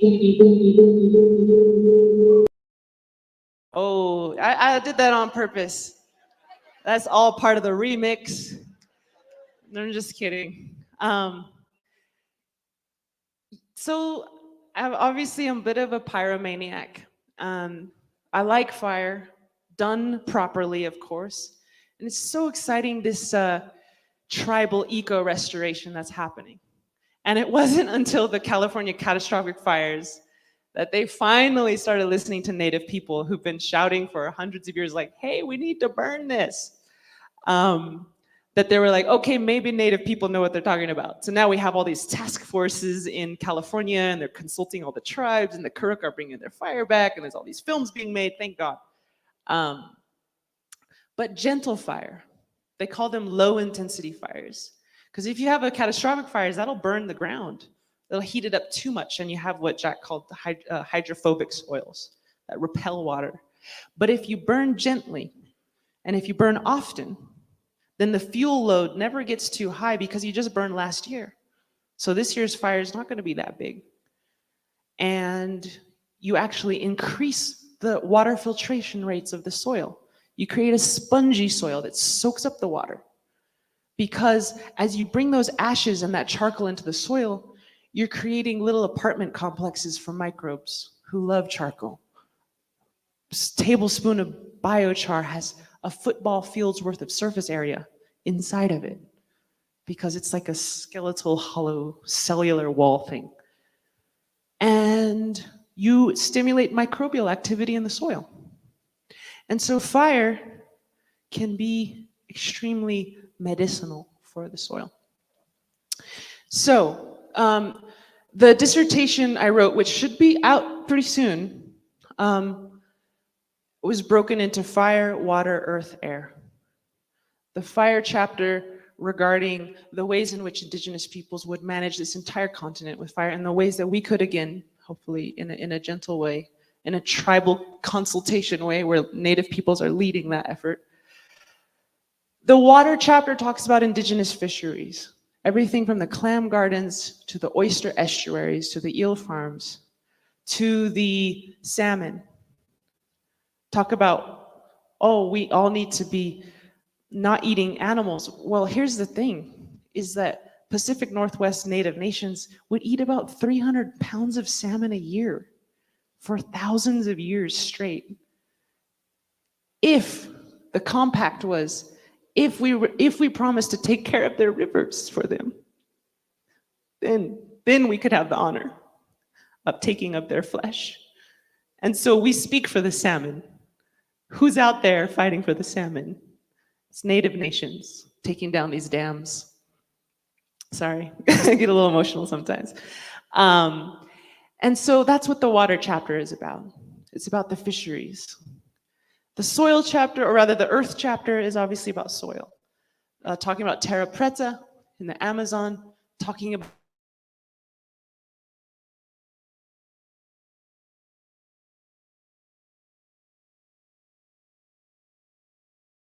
looking at the different ways Native nations would manage the nutritional content of soils, create living soils on regional scales. And the air chapter is actually about the air that we speak, that moves when we speak. It's the oral history of 4 Native elders and how they would manage the land. There's a policy chapter about how do we enact, what do we do? And maybe I should talk about that briefly. I know I'm at time. But I've given you all these ideas and you're probably like, okay, great, Lila, but what do we do? You know? And one of the things that I, with my limited knowledge, could think of to do is to create these cooperative eco sheds, these food sheds, where we don't have Joe doing this parcel over here and Jim doing this parcel and Jill doing that one, all using different techniques and fertilizers and what have you. But you break down the fences and you look at these bioregions and you say, okay, this is a huge watershed. How do we work together to take care of this watershed? How do we tap into these larger scale natural forces that are operating around us all the time? And if we simply dovetail them and work with them, what can we achieve? How much kinetic energy is the earth already doing for us that we can simply step into? Instead of hauling stuff and pushing dirt over here and doing all our human stuff like we know what the heck we're doing, just watch what she's doing and work with her. So that's one policy item I thought of. It's like cooperative food sheds. You all probably have a lot of good ideas too, so look forward to hearing about them. The second idea was land back. Has anyone heard of that? So land back is this thing that has bubbled up over the past 5 years, which is give the land back to Native people. You know? The regenerative farming movement is beautiful, don't get me wrong, I'm into it. But how much of those funding dollars are going to non-native farmers, specifically Euro-American farmers, specifically male Euro-American farmers? 80% of US farming land is owned by white men, 80%. And the Amamutsa Nation, who I talked about, whose space is 13 trees per acre, have this many acres because they can't afford to live in Santa Cruz anymore. They've been dispossessed. They can barely afford an apartment in Sacramento. So anyways, returning lands. As we open up these funding streams for regenerative agriculture, make sure a good chunk of that goes to Native people who have these visions, who have these ideas. I just started a 20-acre sheep farm for our endangered Dene sheep. It took me years to accomplish this because we don't have access to capital. I grew up in a wooden house with an outhouse, you know, in New Mexico. We don't have the type of generational wealth. We have generational dispossession. That's what we have. So how do we, as those of us in this room with quite a bit of power, leverage, networking, resources, how do we be in service to those communities who don't have that and who've been very systematically deprived of that? So that's another policy item, land back. Another one is to revitalize some of these systems. So please take this knowledge, apply it to your places, and at the very same time, work to every acre that you work on, try to get 1 acre for an indigenous farmer, for a Black farmer, so that we not only heal the soil, but we heal history. That is the deepest form of regeneration, I think. So thank you all for your time. Have a beautiful day. I'm honored to be here. Thank you. Let's make some noise for Lila June. I don't think we can let her out of here without one more song. How do you guys feel about that? John, I think we got time for the stream. Lila, seriously, it means a lot to me that you're here. I don't think this event would be complete without you and without this perspective that you shared. And I hope everybody here does really take that to heart. It is important, it matters. And as I said, we're in the land of the Purepecha people. And so learn more about the people here if you don't know, and about the hundreds and hundreds of tribes here across Mexico. Learn about the diversity, learn about their cultures. You got time for a song? One more? You got one more in you? Only because the live stream's not going. Oh wait, no, it is. I was like, I'll just do one, a private performance. Hey, Texas. Okay.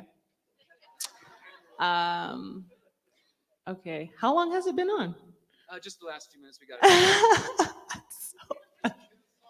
We recorded the whole thing. That's all good. It's just funny. Okay. Okay.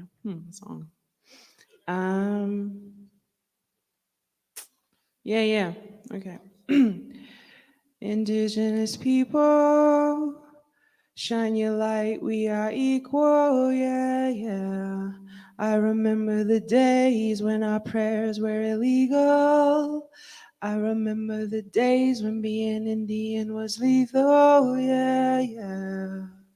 Yeah, we had a rough past, but get ready for the sequel. Get ready for the glorious comeback of our people. Yeah, rise up, all you warriors of love, all you answers to the prayers of our ancestors from above. I could feel it in my heart. Can you feel it in your blood? I could hear the seventh fire calling us to wake up. All nations rise, rise up, 'cause now's your time. We don't have to hide anymore, 'cause now's our time. With forgiveness as my bow and my prayers as my arrows, pull it back and let go. I watch them fly like sparrows. Have hope, have hope. With compassion as my shield and faith down to our marrow, we will walk the pollen path even when it gets narrow. Yeah, yeah. Resurrect. Yes, you can bet that we seen the single mama raising children on the res. We seen domestic violence tear apart what we have left. We seen the alcohol take it all and leave us dead. We seen the children take their lives when they can't take the dread anymore. Can't take the dread anymore. Or no, we won't take the dread anymore. 'Cause we can't take the dread anymore. Yes, it's a war, but we've seen it all before. And now we know we can change it, 'cause that's why we were born. We know we are the ones that we have been waiting for. Yes, we are the ones Grandma has been praying for. So rise up, all you warriors of love, all you answers to the prayers of our ancestors from above. I could feel it in my heart. Can you feel it in your blood? I could hear the seventh fire calling us to wake up. Pueblo hermoso, levántanse, es nuestro tiempo. No tienes que esconderte más, porque ahorita es nuestro tiempo. This next verse is in Spanish to honor all the indigenous peoples who live in this side of this imaginary colonial border, which has divided a continent that was once very much connected. I just said today, no, don't let the colonial border or the language barrier fool you. We are all one people of indigenous peoples from Alaska to Patagonia and beyond. Mujer indígena, tú eres tan sagrada y traigas medicina de tu suelo todavía, a pesar del abuso de tu cuerpo y tu tierra. Respetamos tus ancestros y la suya cultura, hombre indígena. Tú eres honorable. Yo veo la fuerza que todavía sobrevive a pesar del abuso de tu raza venerable. Yo respeto tus ritos, tus danzas, tus padres. Guerreros del amor y guerreros de la paz. Sí, no vamos a escondernos más. We are warriors of love. We are warriors of peace, and we will not hide ourselves anymore. All nations rise, rise up, 'cause now's your time. We don't have to hide anymore, 'cause now's our time. Yeah.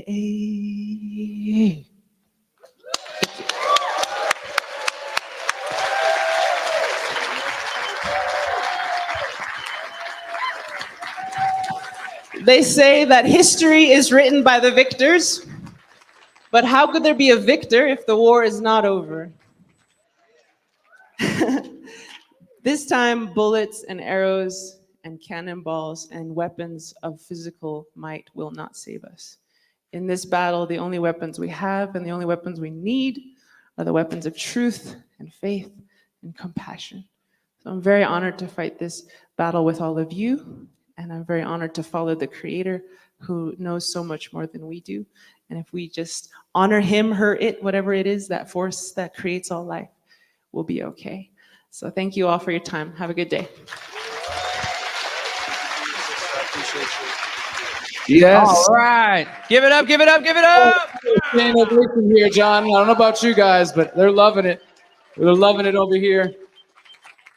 All right. My goodness. Wow, that was incredible. Can we see the audience, Rebecca? Let's see the audience here in Texas. And I'm just going to throw it out there. Lila's not here with us the whole weekend, so make sure to get your hugs before she leaves tomorrow. All right, guys, thank you so much for today. John, any closing words before we say goodbye? You know, I had something in my head. I was like, oh, I'm going to go out and say this cool thing about but no, I think she nailed it, and let's just leave it at that, brother. All right, everybody, we'll see you tomorrow for day 3, Greater Reset 4. Love you.